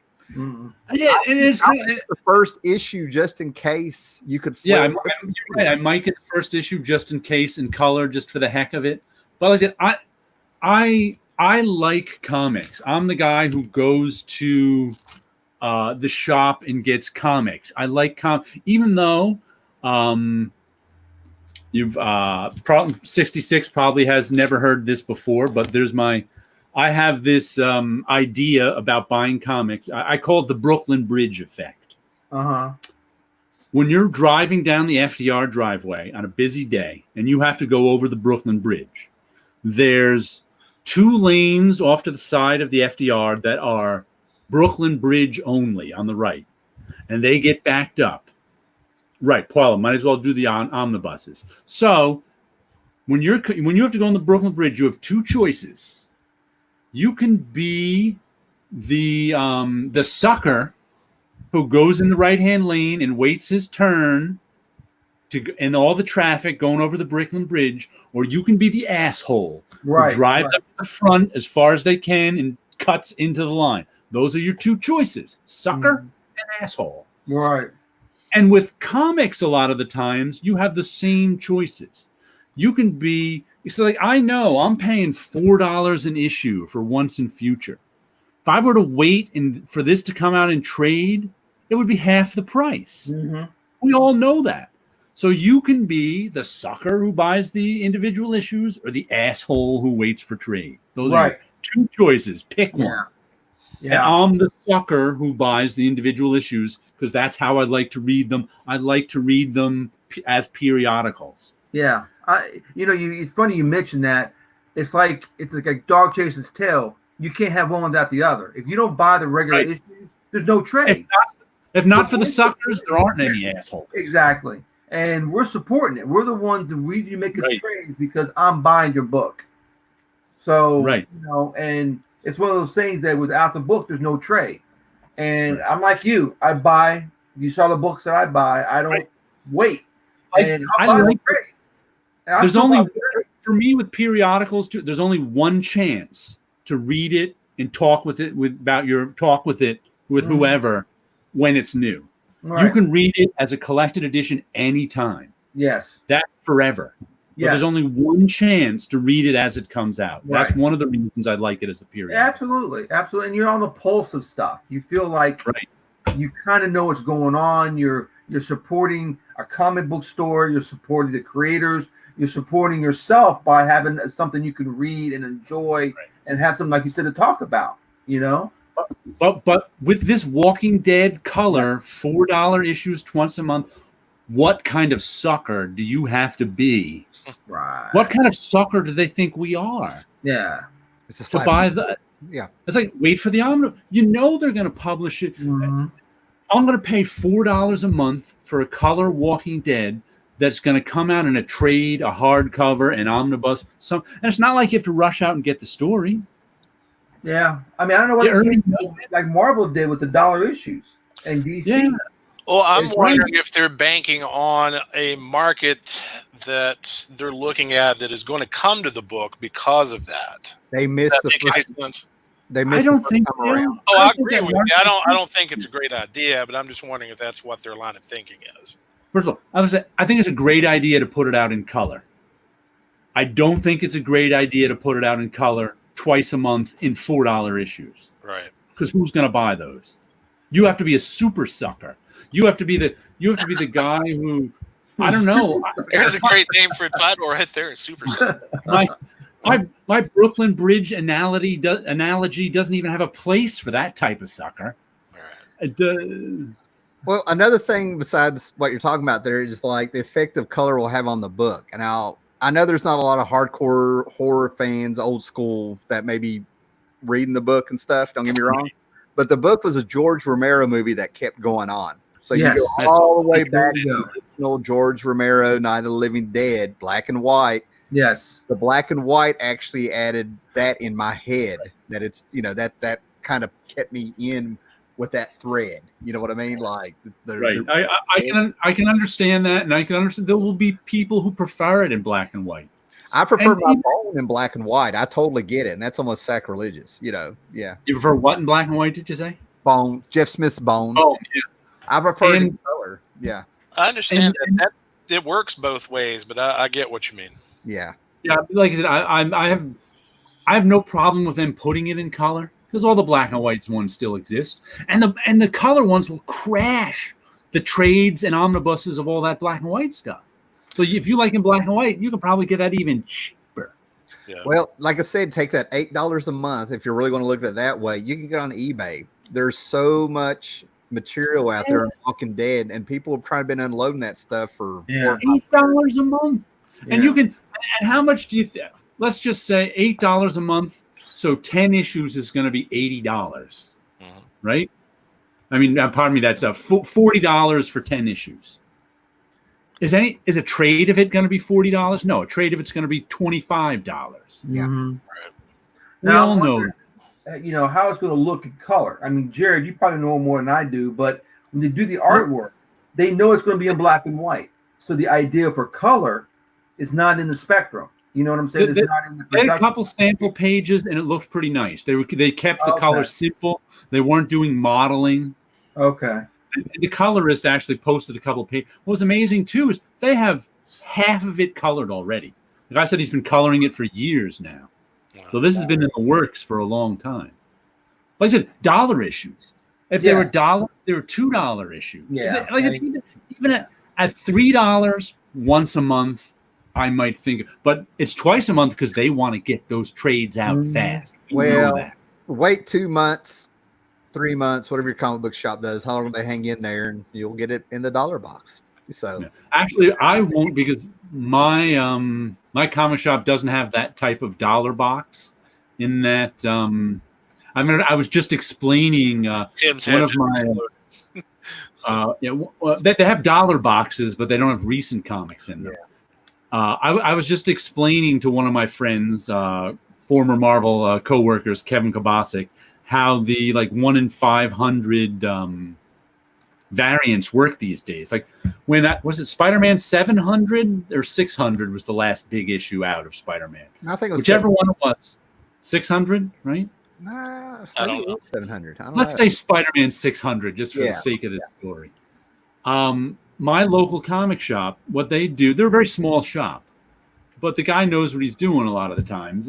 It's actually his part-time job too. He's got a full-time job that he telecommutes to.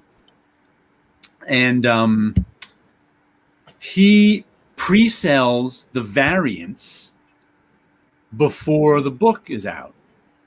So, he'll put it on eBay, pre-sale of variant. So he ordered 2,000 copies. Good grief. Of Amazing Spider-Man 600.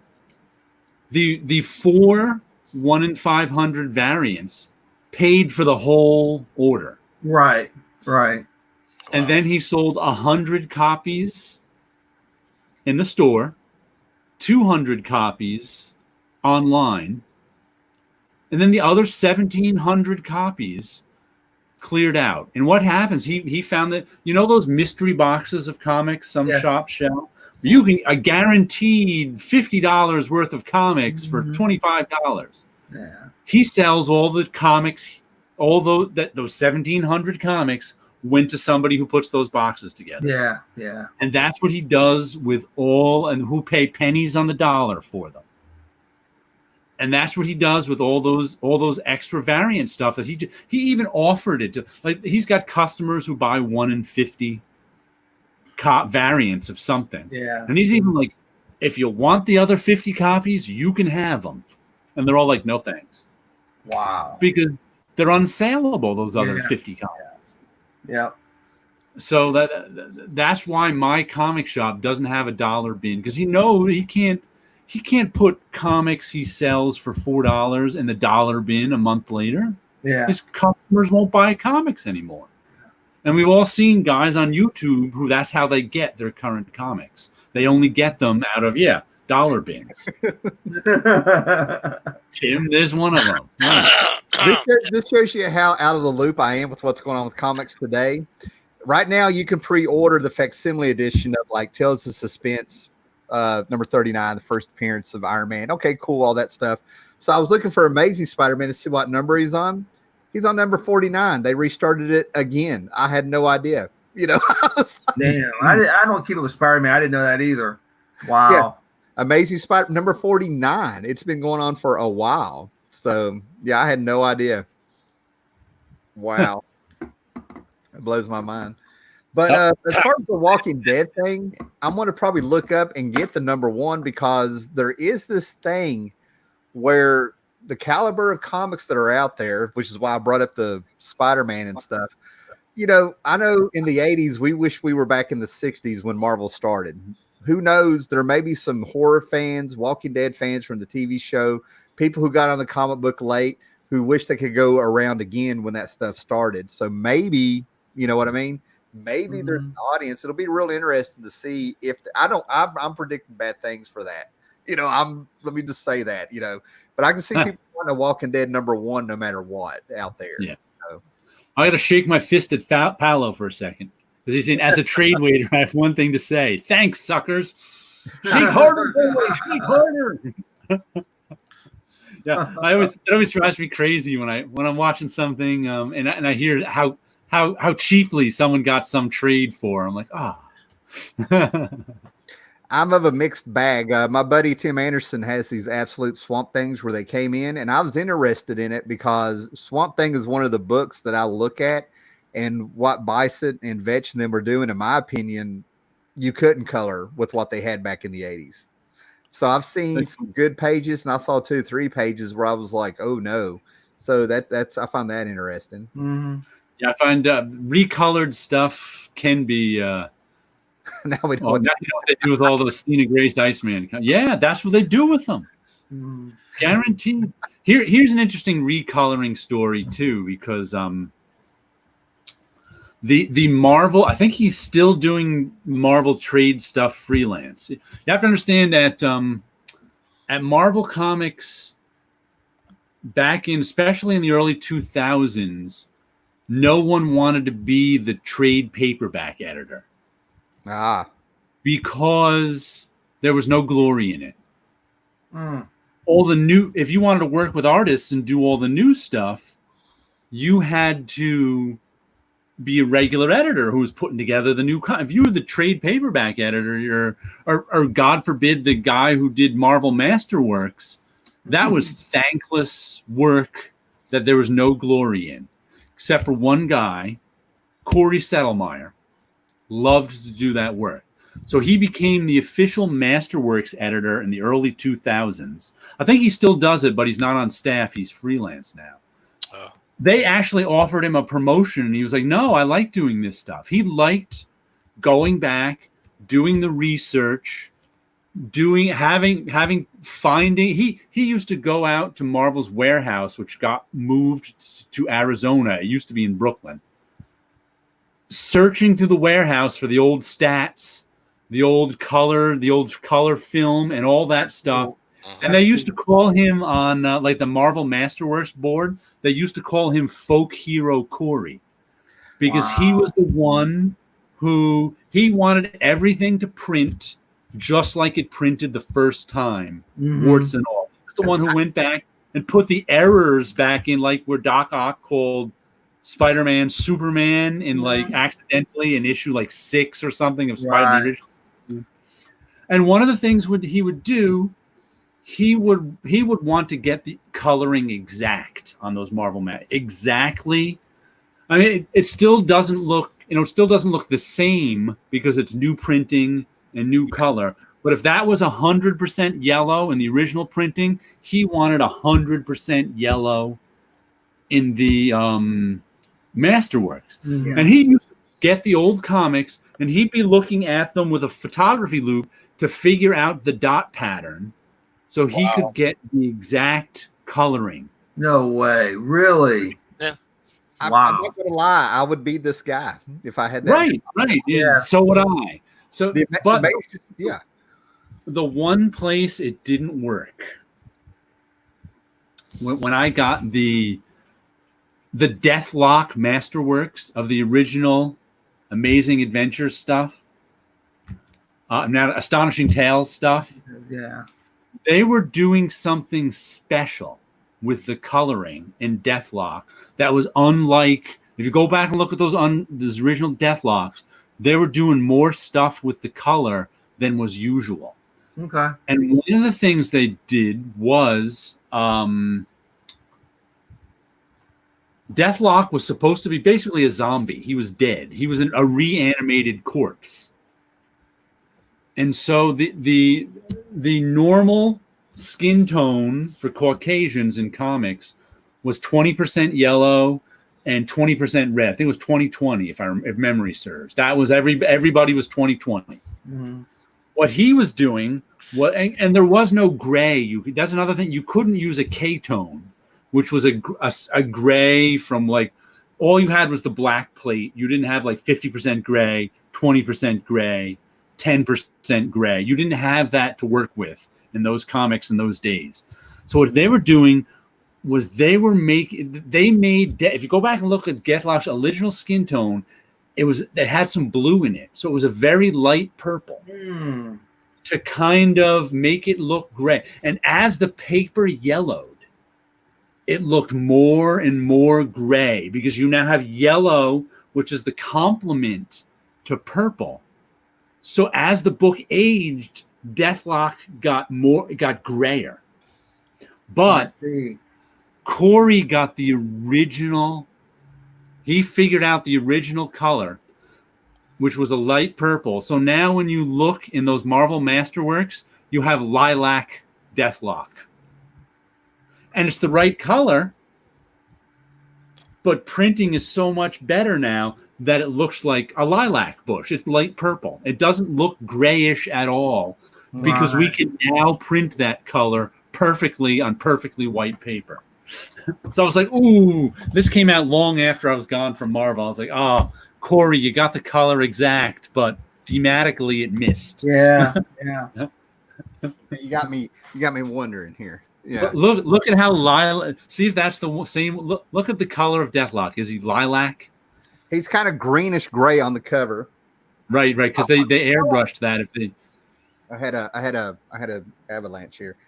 Yep, you're right. It's not go up here, but yeah, he's lilac Deathlock. I thought that was just something with the transfer. So no, that's the original color, but done with new printing on new white paper. And then he goes to gray as it goes along. They go. I think he went to gray once the 80s hit. They could do that better. Yeah. They were allowed to use K-tones. Something. Here's a cover from Astonishing Tales where he's green. So. Yeah. Well, that's going to be fun. It's going to be the colors. There's a lilac. Here's a purple. Later on, looks like a Marvel 2-in-1. Right. So, yeah. Yeah. So it's lilac, but it's the exact color they originally used. It's just so much. They can just print purple so much better now. Right. But if you get anything that Corey Settlemyre edited, the coloring on it's going to be perfect. Other recolored stuff where the airbrush things is often awful. Let's see. Isn't Corey Settlemyre now part of the internet forum where they map the comics for potential? Yeah, probably. They probably have him in charge of. Because I think that Epic comic was a good idea, where they decided not to just print all the issues in order, but figure out story arcs they could print and break them up. Nice. In my avalanche that fell, I'm checking these out. These are my first appearances of Lucius Fox, even the Whitman variant. And I'm like, of all things. Oh, nice. Of all things to fall. Yeah. Here's a Batman coloring thing that I only found out recently. In the 60s, once again, on the interior of Batman comics, they weren't allowed to have K-tones. Like I said, K-tones, you have 4 printing plates. You have the black plate, you have 3 color plates, cyan, magenta, and yellow, basically blue, red, and yellow. And when they made, and you had certain percentages of cyan, magenta, and yellow you can use, and black, the only percentage you could use was 100. Yeah, that was it. Interiors. So they had this is also why the Hulk isn't gray, because they had to figure out how to make gray out of the 3 colors, and it would be inconsistent. Yeah. But if you go back to the 60s, they were allowed in Batman books. They couldn't use K-tones in the interior.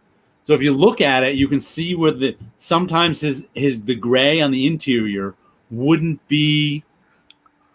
It would, like, the plates would shift and it would be a little bluer, a little yellower, a little redder. But on the covers, they were allowed to use K-tones, and like Neil Adams used those all the time. See, he did all sorts of so the covers could have a real gray on them, and Neil Adams took advantage of that. Yeah, and made some wonderful colored things with those K-tones on the covers. Yeah, I mean, you're sitting here talking about the technical stuff like that, and then when you bring it down to like reading comic books as a kid, there was something that was magical for a comic book to give somebody blue hair. You know what I mean? Like, and then you're sitting here hearing about the K-tones. Now people took it so serious behind the scenes that worked on these like Neil and stuff. Because they couldn't get a consistent brown dark enough to be dark hair, so they made it dark blue. Yeah. But then with black, right? They couldn't do black straight out. Like what it is with black is they do something called underprinting with black. Okay. So remember I mentioned the black plate? Yes. Well, the black plate isn't usually dark enough in printing. So what they do is they put color under it, which is 60-40-40 usually, 60% blue, 40% yellow, 40% magenta, and they put that underneath the black. So that gives it extra ink that makes it darker. Gotcha. Now what the problem is, and this is what I was just reading, why Spider-Man's his black costume, they originally wanted it to be black and red and not black and white. But it didn't print well because what would happen was when they were cutting, this is all gone because computers made this obsolete. When they were printing, when the color separators, and they used to have to cut the color separations by hand. You had colorists who did the color guides. That's everybody whose name we know who were credited. And off at a color separation place, they'd had the little old ladies from Connecticut, they always called them, because there were little old ladies in Connecticut who literally did this job. They would have to do what's called cutting film. It was literally like cutting out plastic and putting, wherever the red in Spider-Man went, they had to cut out a piece of red plastic and put it in that spot. So what they do with since Spider-Man's costume was all black, they wouldn't cut out each individual thing They just make a big circle around here of red and put it down because it was going over the black anyway, which meant you could see a little bit of red ink, or usually a lot of red ink, around the edge of those spaces in the costume. That's why they went, this looks awful, because whoever was doing the color separations was just hacking it out and not doing it artistically. So Spider-Man would always have these red blobs on him that you could see under the black.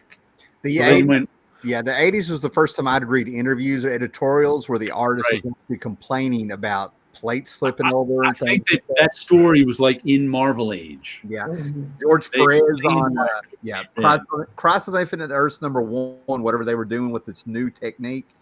That's where I started getting that. That was the first story. Then I think it was Marvel Age. It actually might be in a box behind me. But I tell you what, you got me thinking about the 60s and the coloring and stuff like that. And maybe remember, I have like a Sergeant Fury and the Howling Commandos or something here somewhere.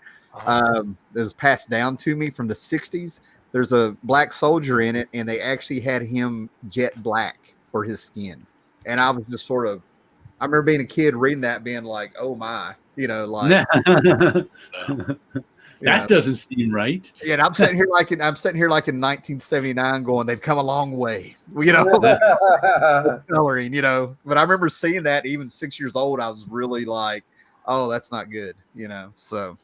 Did you ever hear the famous story of, I think it was Neil Adams, getting more colors for DC? Don't think so. There's a famous story Neil Adams tells where this is DC in the 60s. He was told he could only use 2% of yellow. Like I said, on the yellow plate, they had 100% yellow and 50% yellow. May have been the only two they had. And the printers told them this. The color separators told them this.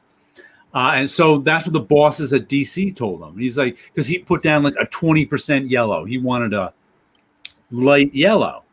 And the boss is like, no, you can't use 20% yellow. And he's like, what do you mean I can't use 20% yellow?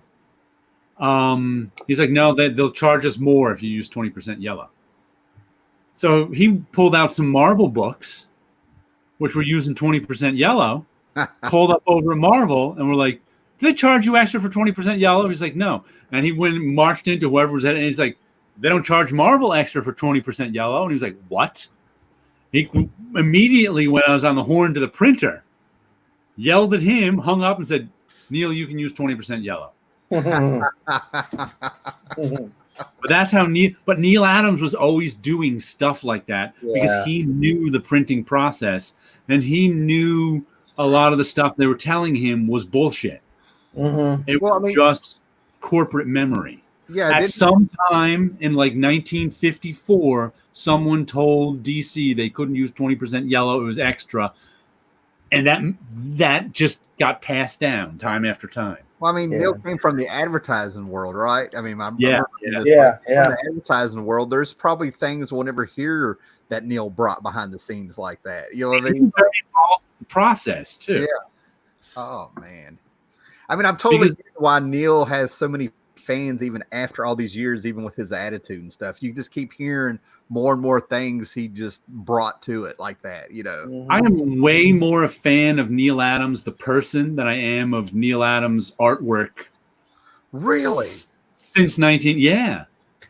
I mean, well, Charlton 66 is the same age as I am. To me, Neil Adams was kind of like an absentee father of comic book artists. That's a good way of putting it, yeah. Because let's just say, I was 10 in 1976 that's when I though I had plenty of comics before then, that's when I consider myself to be a collector. Because that's when I discovered they all went in a row. That's when I discovered people did comics, and I could follow the people too, as well as the characters. And Neil Adams just wasn't making comics in the late 70s. But his influence was still big. Yeah. And I would hear all this stuff about Neil Adams. And I'd occasionally go back, because I had no access to back issues, and there were no trade paperbacks. So I would occasionally, from some older kid or buy some stuff in the neighborhood, get an old Neil Adams comic and be like, wow, this is really great. And then by the time Neil Adams came back, which I think it may have been, what's her name? Ms. Mystic. Oh, yeah. In the early 80s. That was like 1980 or somewhere between 80 and 80. Yeah. Somewhere in there. By the time he came back to comics, and it was like a big deal. Neil Adams was coming back to comics. Yeah. And like I said, Neil Adams was absent for my childhood. Like, that's where I get absentee father, because he was absent from making comics. So he was just kind of this guy I heard about. Right. Was real. Yeah. See, I think the first place I think I heard about Neil was from the Power Record comics, or the little Power records. Oh man, why am I forgetting? I've got them on the shelf, but yeah, I had a GI Power records. Yeah. But that was all like back issue stuff. That wasn't current comics he was working on. Right. And his influence there were still plenty of Neil Adams imitators there. Yeah. There was no shortage of Neil Adams imitators in the 70s, but Neil himself wasn't there. So by the time like Ms. Mystic came around, everybody was all excited, Neil Adams comics. And I don't know if you've ever read Ms. Mystic, but it's mediocre. Yeah, it is. At best. Neil, see, after Miss Mystic, the next book that I heard about was Skate Man. Oh yeah. Then I found Armor, and I love the character of Armor, not so much based on what went on in the books, but because of the design. To me, in order for you to live, Armor must die, and Armor will not die. I still love that word balloon for some reason. It amuses me to no end. I like Armor. You turned me on to it, Tim, because I didn't read it when it came out. But when we went to Baltimore, you bought me a couple issues, turned me on to it. I did like the design and the concept. That stuff's all solidly middle of the road stuff. Well, nothing. Well, I mean, I know we're talking about Neil, but the continuity comics that we're talking about, it would blow my mind because, like, Armor, you got his eye getting poked out, and he's getting kidnapped. His brother's his hands are cut off. And then you turn the page and there's an advertisement of their main character sitting there going, hey, parents, don't worry about our books. And I'm like, what? But I used to buy those continuity comics in the early 80s whenever I could find them. They were on the end. And they weren't by any stretch of the imagination terrible. Nah. But they just weren't that good. Yeah. Some of the Twilight issues are decent. At the same time Armor was coming out, Alan Moore was writing the Swamp Thing. Mm-hmm. With who was Toddleben? Toddleben and Moore's Swamp Thing. Mm-hmm. Armor those continuity comics weren't even in the same realm as those. Right. Well, they weren't on the newsstand. We're still talking grocery shops, pharmacies back then. They weren't there. I found all that stuff. No, both Continuity and Alan Moore was still on the newsstands at that time. Nice. Continuity Comics, where I lived, didn't hit the newsstand until about 88 or 89, and that was at a grocery store. You could only get those, and you got tons of them all of a sudden. Well, and you started getting early Valiant comics when they were doing WWF comics. That was sort of the Jared grew up back then. It's a completely different world than we were living in then. Yeah. That was actually the second wave of continuity too. The late 80s, early 90s one. The first wave was, I think, in the early to mid 80s. I don't remember. See, Mr. Neil Adams through PC or something, and then it was reprinted again, exact same comic with continuity the way I remember it. Yeah, right. PC was Ms. Mystic. Yeah, then continuity exists because I know the Charlton $6 Million Man book. Continuity Studios would be listed as the art credit. Continuity Studios existed. Continuity Studios was Neil Adams' commercial art studio, and also a lot of people worked there. You'll hear endless stories of people going through Continuity Studios. Okay, but that's different than Continuity Comics was his specific comic book company. Understood. Gotcha.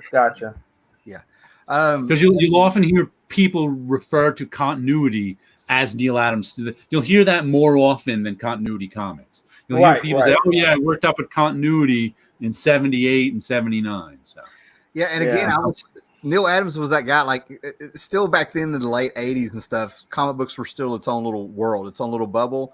So it would blow my mind where somebody like me who's into music and stuff at the time, I'd go to the record store. And there'd be a band like Trickster that had a Neil Adams drawn cover on their album, and nobody. I mean, it was like Neil Adams would just pop up in the wildest places there for a couple of years. So like I said, creatively, Neil Adams to me is like an absentee father in that I heard all this great stuff about him, and when I would occasionally get glimpses of that great stuff. But when he actually came back, I was like, yeah, he's not so great. But Neil Adams as a person, every story I've read about him, he's always fighting for the little guy. Yeah, he's always fighting to make things better. Okay, I got you. So it's like I have nothing but admiration for him as a human being. Well, Scott, I mean, and this is not, let's crucify Neil Adams. That's not what I'm saying. You know what I mean? No. But Scott, at Heroes Con, I mean, does Neil Adams have a reputation or what? Well, he does have a reputation, which I think to some degree is earned, and in other ways it's not. Right. I do have to say that his theory about the expanding Earth. Oh yeah. No. I ain't buying that.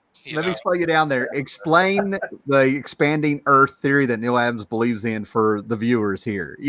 Evidently, Neil has got a theory that the size of the Earth is slowly increasing over time. Expanding. Yes. Yeah. Right. All of the landmass used to be one thing. Well, we know that. And I love when he says, but it used to be one and covered the Earth. And as the Earth got bigger, the landmass has drifted far. So he's not into continental drift where the Earth was always the same size and the landmass has moved around that same size. He thinks the landmasses were all together at a smaller size. And as the Earth got bigger, but I always like this. There's a great. Tell me, don't buy that. Neither do I. But there's a great. It's one of the Cerebus following Cerebus. Was that the? After Cerebus ended, Dave Sim put out like this magazine that was him interviewing people. Right. And there's a Dave Sim interviewing Neil Adams. That's a really good interview. Because it's about an area like Neil Adams doing comic strips, an area no one ever asks him about, but Dave Sim was obsessed with for some reason. Right. But he was into his expanding Earth in there too. And the one thing that always sticks with me is when they talk about Pangea, which was the supercontinent. Right. When all the continents were one supercontinent together, the common view of continents. Neil Adams is like, do they expect me to believe that the Earth looked like one giant eyeball? I don't think so. It just cracks me up.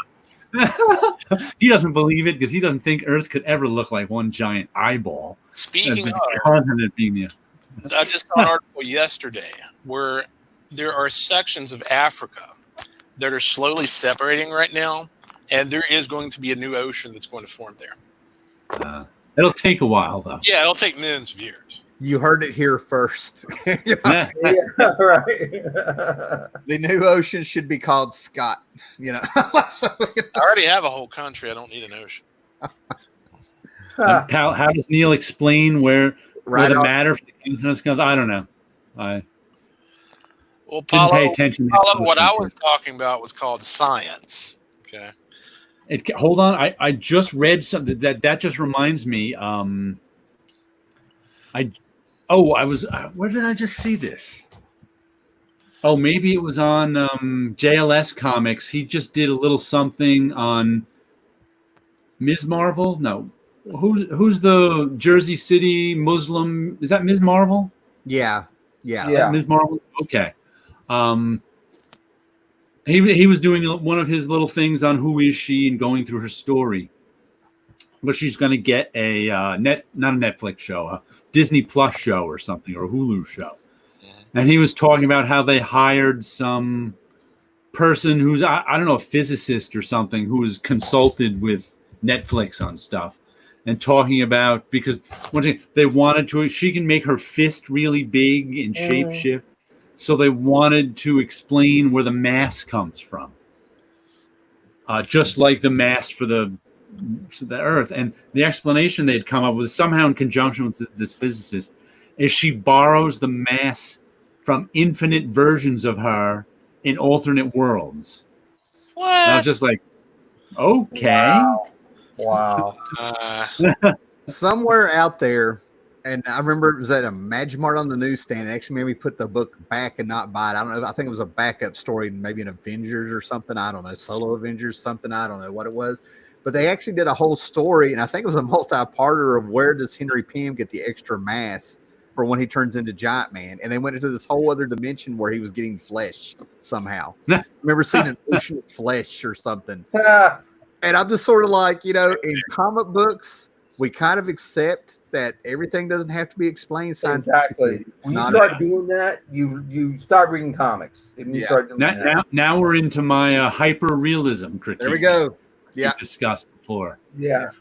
That hyper-realism, as I call when you're being realistic about some small part of an otherwise unrealistic story. There you go. It's fake science doesn't have to be ridiculous fake science. But it's funny. That just reminded me. You know how the king of pop, Michael Jackson, which he made people say the king of pop before his name, and there's certain the one thing I've noticed with the Ms. Marvel that everybody seems compelled to say, and JLS Comics even said this at the very beginning. They always say, the popular Ms. Marvel. I'm always like, I've seen no evidence that she's popular. Why does everybody say she's the popular Ms.? I was like, somehow that became the thing you say about when you introduce Ms. Marvel. Is the popular Ms. Marvel. Well, really? Who's that girl that was on Footloose and she was the main one at Sex and the City and she's married to Matthew Broderick? I mean, oh yeah, her name just flew out of my head. Jessica Parker. Yeah. I noticed she Parker. did the rounds one time back when I did a 7 to 9 shift at work, and then I worked 3 to 11 at night. So I would catch some of the Regis Philbin, a little bit of Today's Show and stuff like that. And everybody would do that to her, saying, "You're so beautiful." Everybody would have to tell her she was beautiful before the interview went on. And I found because she wasn't. To me, I found that insulting because they were acknowledging she's not beautiful, but they were trying to build her up. She's not a typical Hollywood beauty. Yeah, why even bring her that out by saying she's beautiful? Sorry, I took a left turn. I thought I was going to make this relevant to what we were talking about, but I was insulted for her. But we'll move on. Right. Just some things you don't know how they start, but they're like meme. They become memes. Calling her beautiful became a meme. Yeah. Saying popular Miss Marvel became a meme. Another one is it's kind of disappeared now, but for a lot during the 80s and 90s, you couldn't say Prince without saying he was a musical genius. Oh, I got what you're saying. Yeah. Right. It's like you could not No, you could get, if anybody said Prince, they'd say he's a musical genius. Prince is a musical genius. It's like you couldn't mention Prince without saying he was a musical genius. And I'm like, how did that start, and why did? You never hear it anymore, but for a while, they're hoping that people will take popular and connect it to Miss Marvel, so that it creates an illusion that she's popular. Right. If it becomes a meme. Plus, people also love catchphrases way too much. Oh yeah. That's why advertising spends millions of dollars to get catchphrases in our head. Oh man, yeah. I don't know, but I'll tell you one thing: if Miss Marvel ever makes it to the Marvel movies, whoever that actress is, that's who they're going to try to spearhead the Marvel movies with. It'll move Brie Larson out of the way. Oh yeah. That's the only way they're going to be able to push her out and stuff. Is if Miss Marvel makes it. But I don't know, man. When it comes to like Miss Marvel and Captain Marvel and all that stuff, I cannot tell you how many dollar boxes, 50-cent boxes, and Ollie's trades and all that stuff. Nobody is buying that stuff. So those are characters I can't figure out why. It's because the problem is there's just not enough comic fans left. I actually said this. In my I posted this on Facebook. You probably saw. My hot take was the movies are actually bad for the comic books. Because people who were casual here's something that surprised. I can't remember when this came out. It was a long time ago. May have even been the 90s. Or the early 2000s. I can't remember which, but they had some professional polling company who does this stuff, find out who was reading and buying comic books. And one of the things they found out that surprised me and just about everybody I knew, that some huge percentage of comic book buyers, it was something like 40%, because I assume comic book buyers are like me and you, guys who go to the store and are interested in comics and buy comics. A huge percentage of comic book buyers were people who bought comic books maybe once or twice a year. And they bought comic books for 2 or 3 years before they weren't interested in it anymore. That was like 40% of sales went to those people. Because the quality of the books and stuff's not enough to hook them. Nothing to do with the quality of books. That was just their habit. If you think about that, you could probably apply that same ratio to just about any industry of something anybody's interested in. Right. Not just comics. I tend to think of comic book fans as hardcore comic book fans, because that's what I knew. And that's what all of us knew.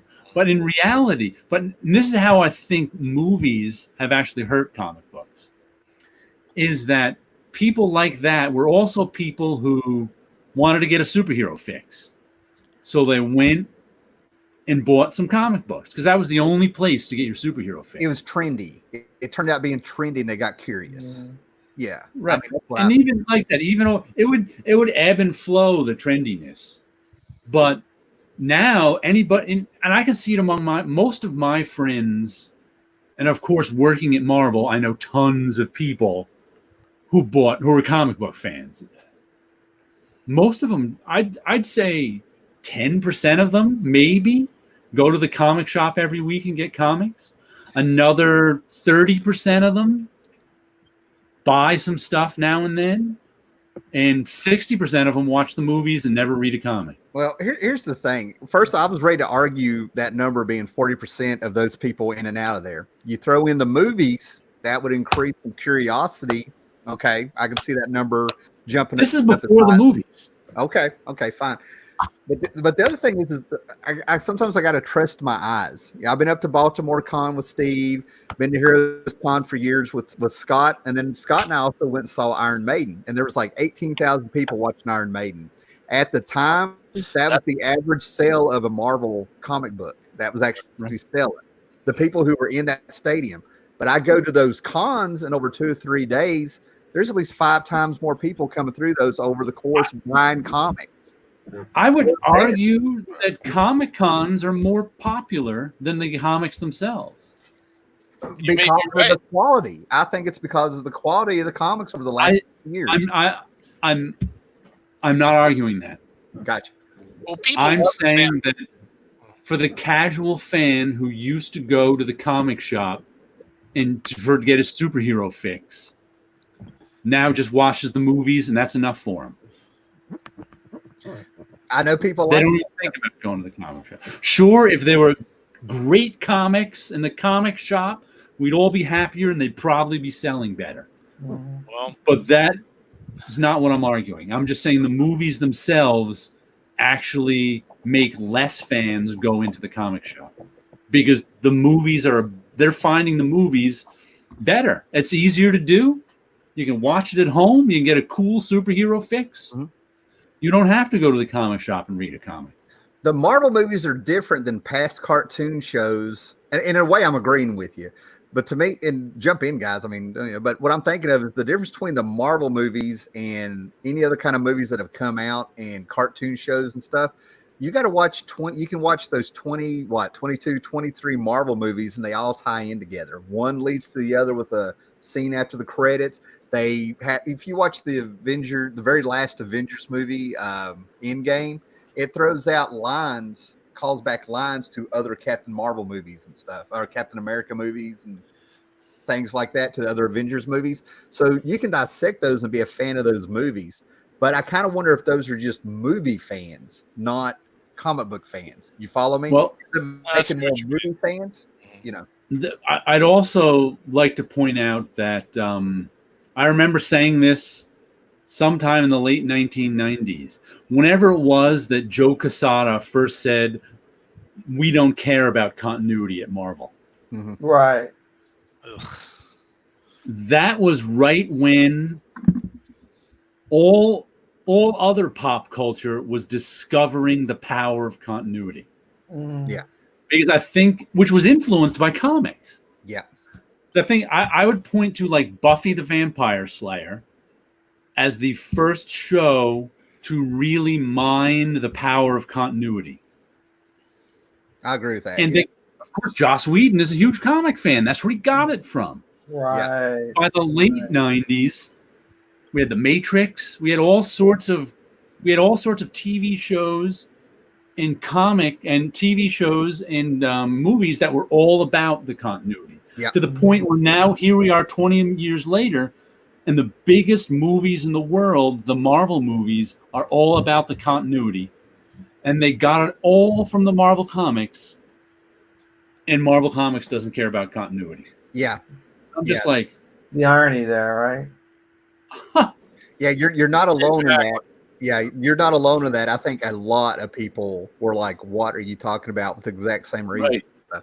The other thing I'd add to that is that not only was the continuity getting expanded on these shows and stuff, but they started drawing from like Vertigo characters and stuff. They started drawing characters from the comic books were influencing shows you would never know were getting influenced. They had a whole episode of Supernatural where it might as well have been Neil Gaiman's death walking around the second season. They brought in an angel who is dressed like John Constantine, and they admit it. That's what's cool about it. yeah, Is they say, yeah, that's totally where we got this from. They don't deny it, right. So yeah, that era of time from 2000 2005, you were like, are you kidding me? I'm going to go off on Right. a really obscure tangent. Have any of you guys ever read Gary Gianni's Monster Men series? No. Okay. There are some squid-headed pirates that showed up in that series long before Disney borrowed those for their movies. Disney owes him a royalty check like nobody's business. Wow. Disney just steals. Have you never heard what Disney does?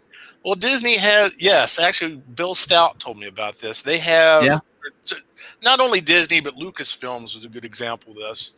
The example he used was when one of the prequels came out. I think it was the first one. The architecture that was used in Naboo was very, very similar. I mean, literally, ripped off from Jim Gurney's Dinotopia series. The day before the movie came out, Lucas called him on the phone and explained, hey, And they have what's called a kill fund, which is basically Right. they'll pay somebody not to sue if they basically settling out of court, for lack of a better word. Right. Mm-hmm. I've heard stories of Disney. I forget who it was. For individual movies, Disney will steal a whole artist's style. Oh, The Lion King is directly stolen from a Simba. Japanese movie. Yes, Simba. And they'll make, and if it's an individual artist, they'll make him an offer he can't refuse. They'll say, they'll say, hey, we'll pay you this fee to use your style. You cannot accept it, but we're going to do it anyway. Mike Mignola in Atlantis. I think he was brought in. They hired Mike Mignola to do that for 3 hours. He walked into a room. Right. In a room. He said, "What do you guys want me?" They went for texture or something.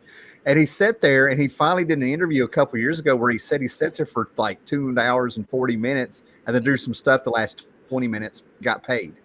So Disney, for all that they've done, like what we're talking about here, they started using their head a little bit. Like, oh, we brought him in to work with us. They just don't. Yeah, that's what they do. They won't pay you what you're worth. Right. But they'll give you some. Because the story I heard, I forget who the artist was, said he got invited in there too. And all the work was already done. His style was already stolen.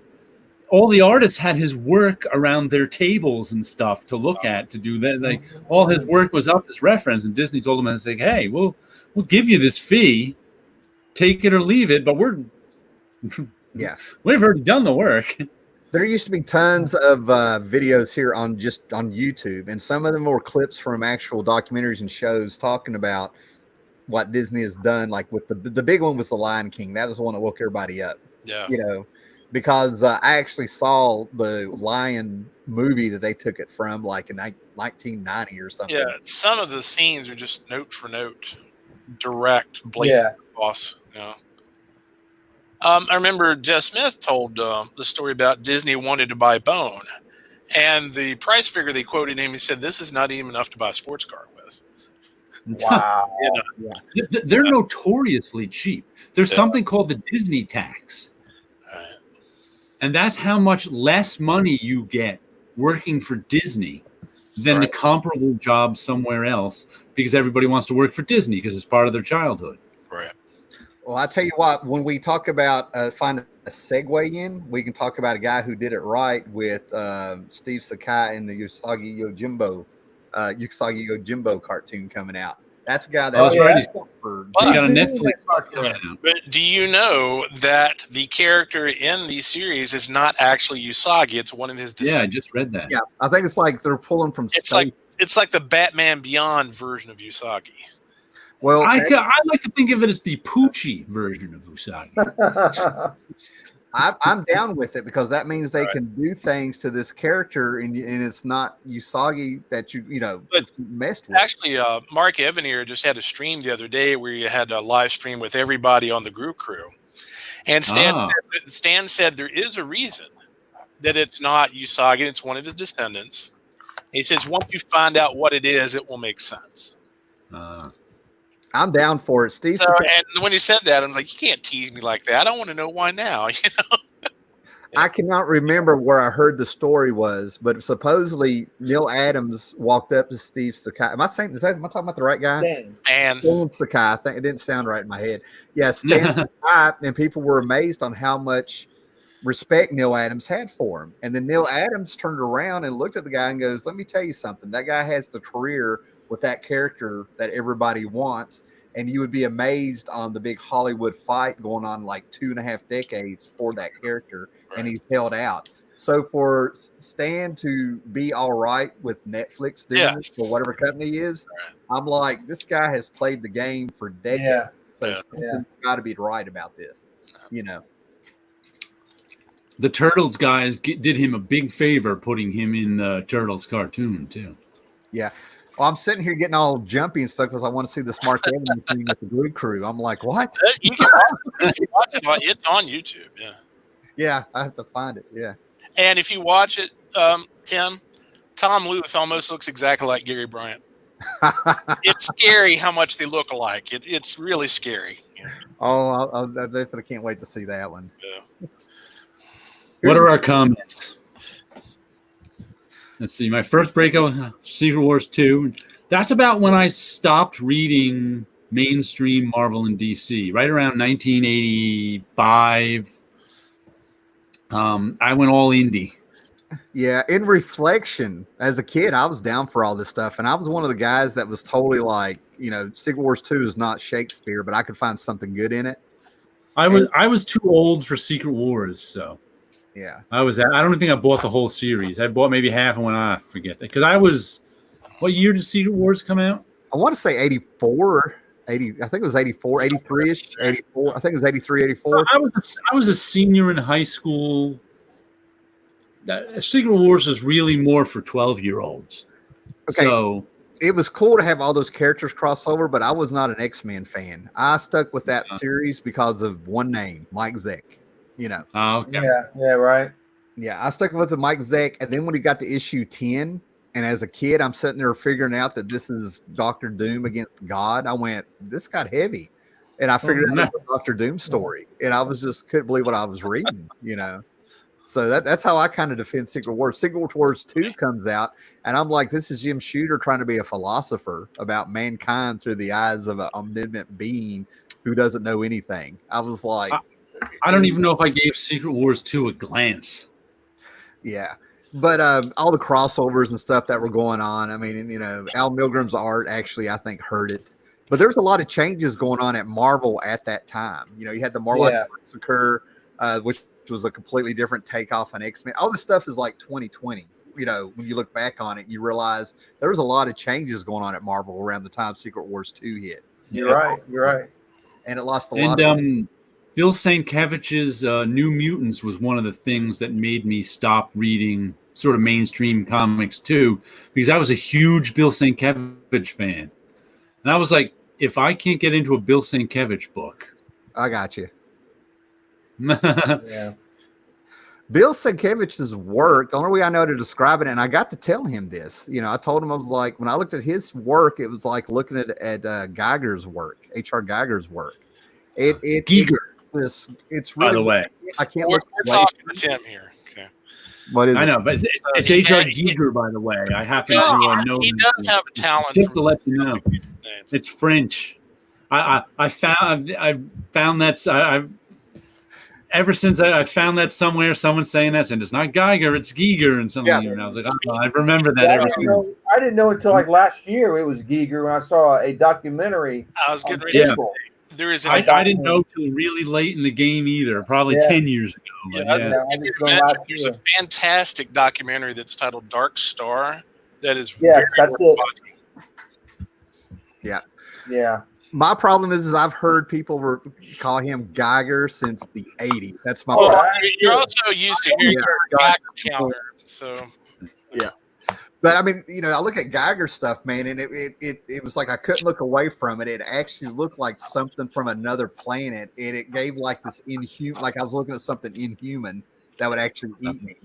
His artwork just it brings up an emotion I've never been able to put a word on, almost like something primal, But I've been hearing Giger so much, and that's what I say all the time, that when you said Geiger, for a minute there I didn't know who you were talking about. Oh yeah, totally. Yeah. Did you see that stuff you did with Debbie Harry back in the 80s? Finally. That's awesome.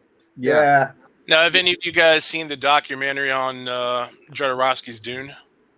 No. About the Dune movie that never actually got made? That's very worth watching too, because it's interesting to see how all those guys ended up working in the art department on Alien for Ridley Scott. All right. Swiss, actually. Yeah, I didn't want to say this, but I knew he was Swiss because he talked about drinking. He partied, man. Yeah. I've heard that one like 5 different ways. It was probably a French documentary I saw it on then. Yeah, there's actually a Giger museum in Switzerland. And there a bar too. Yes, it's all part of the same complex. It's all part of the same thing. Yeah, the bar is crazy, man. I saw pictures of the bar on Facebook. Yeah. Oh man. Man, we went all over the place tonight. We have traveled the world. Who else talks about Ralph Snart and H.R. Giger? Yeah, exactly. Yeah. And if we're gonna buy $4 Walking Dead reprints, Yeah. Well, I mean, then again, I'm buying the Usagi Yojimbo color reprints. so am I. But I feel good about that only because they're once a month. It's a limited series, and it's Stan Sakai. I agree. It's a whole. I know exactly what you mean. It's a whole different outlook on Right. Yeah. I feel good about giving Stan Sakai my money. Absolutely. What was that shooter thing? Shooter. Is This that back up again? I missed this it. kind of cracked me You said up. that, Miller. So I'm not After, sure. After Frank Miller did Ronin, which I loved, he came back to Marvel, was told not to do that unreadable crap. So Miller does Electro Assassin, hoping to do it straight, and he gets Sienkiewicz art back. Yeah. Ronin now is probably my favorite things that Miller has done.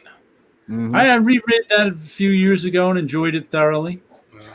Well, I loved how he did the thing where what you were seeing was so obvious you should have picked up on. You know, what was really going on there, and that twist at the end was just genius, you know, and how he revealed the twist was just so organic. I mean, it was just, you know, that just reminded me. I also got a weird comment on one of my videos today, which I think was from a young person. On my taking a look video at Alan Moore's From Hell. Okay.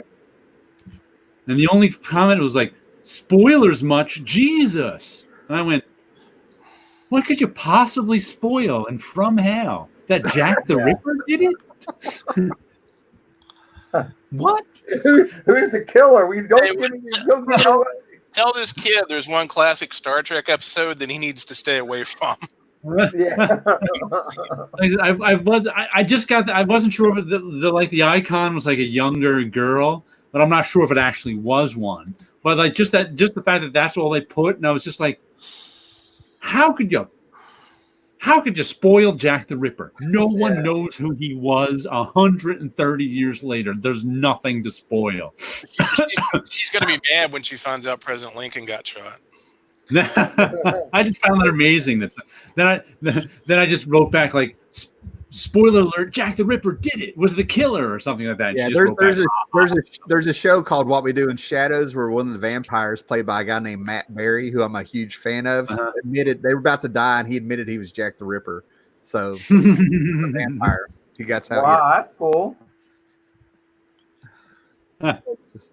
Spoiler in From Hell. I wonder how he feels about the Titanic. Exactly. Am I the only person that hasn't seen that movie? Yep. Okay.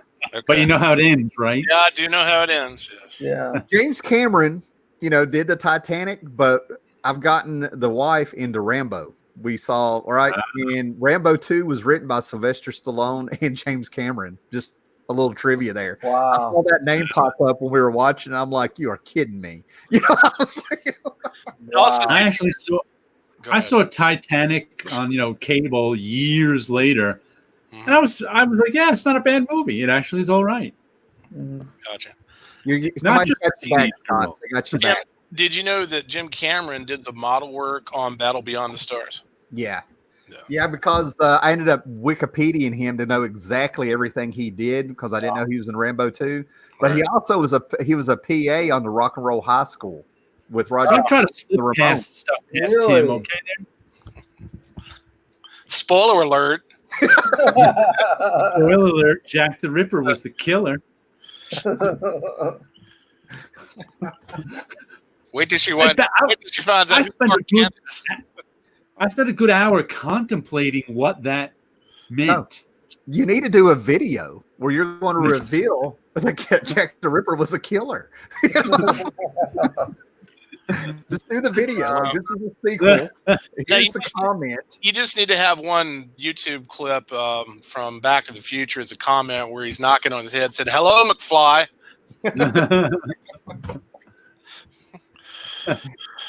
Oh, funny. That was awesome. Well, guys, we're going on 2.5 hours. I've got the Holy Steam cow. y'all do I'm getting or busy. whatever. We've had between 10 and 15 viewers, which is, I mean, that's fantastic here. I mean, that's, you know, that's a party Yeah. here, man. Yeah. But As long as 20 of us had fun, we're good. Yeah, right. That's cool. All right. You guys ready to wrap it up or you want to keep Yeah, going? I'm man. ready to wrap it up. All right, We'll leave them wanting more. Awesome. Well, it's 8:30 here and I still need dinner, you know, so So, what are you gonna bring? Yeah, yeah. I didn't realize we were on that long, man. it flies by. Have a good time. Yeah, it does. It was a good one, man. All right. Thanks for Charlton66 popping in here. So Thanks for it was a having good me, time. guys. Glad Nice to meet you. No, absolutely. Nice talking to you guys. It was nice, man. But I loved everywhere we went tonight, man. This was fun. Oh, yeah. Oh, yeah. So, all right, guys. See y'all later. Be All excellent right, to each take other. care. All right, See ya. guys. See you around. Have a good one. You too. Man, Scott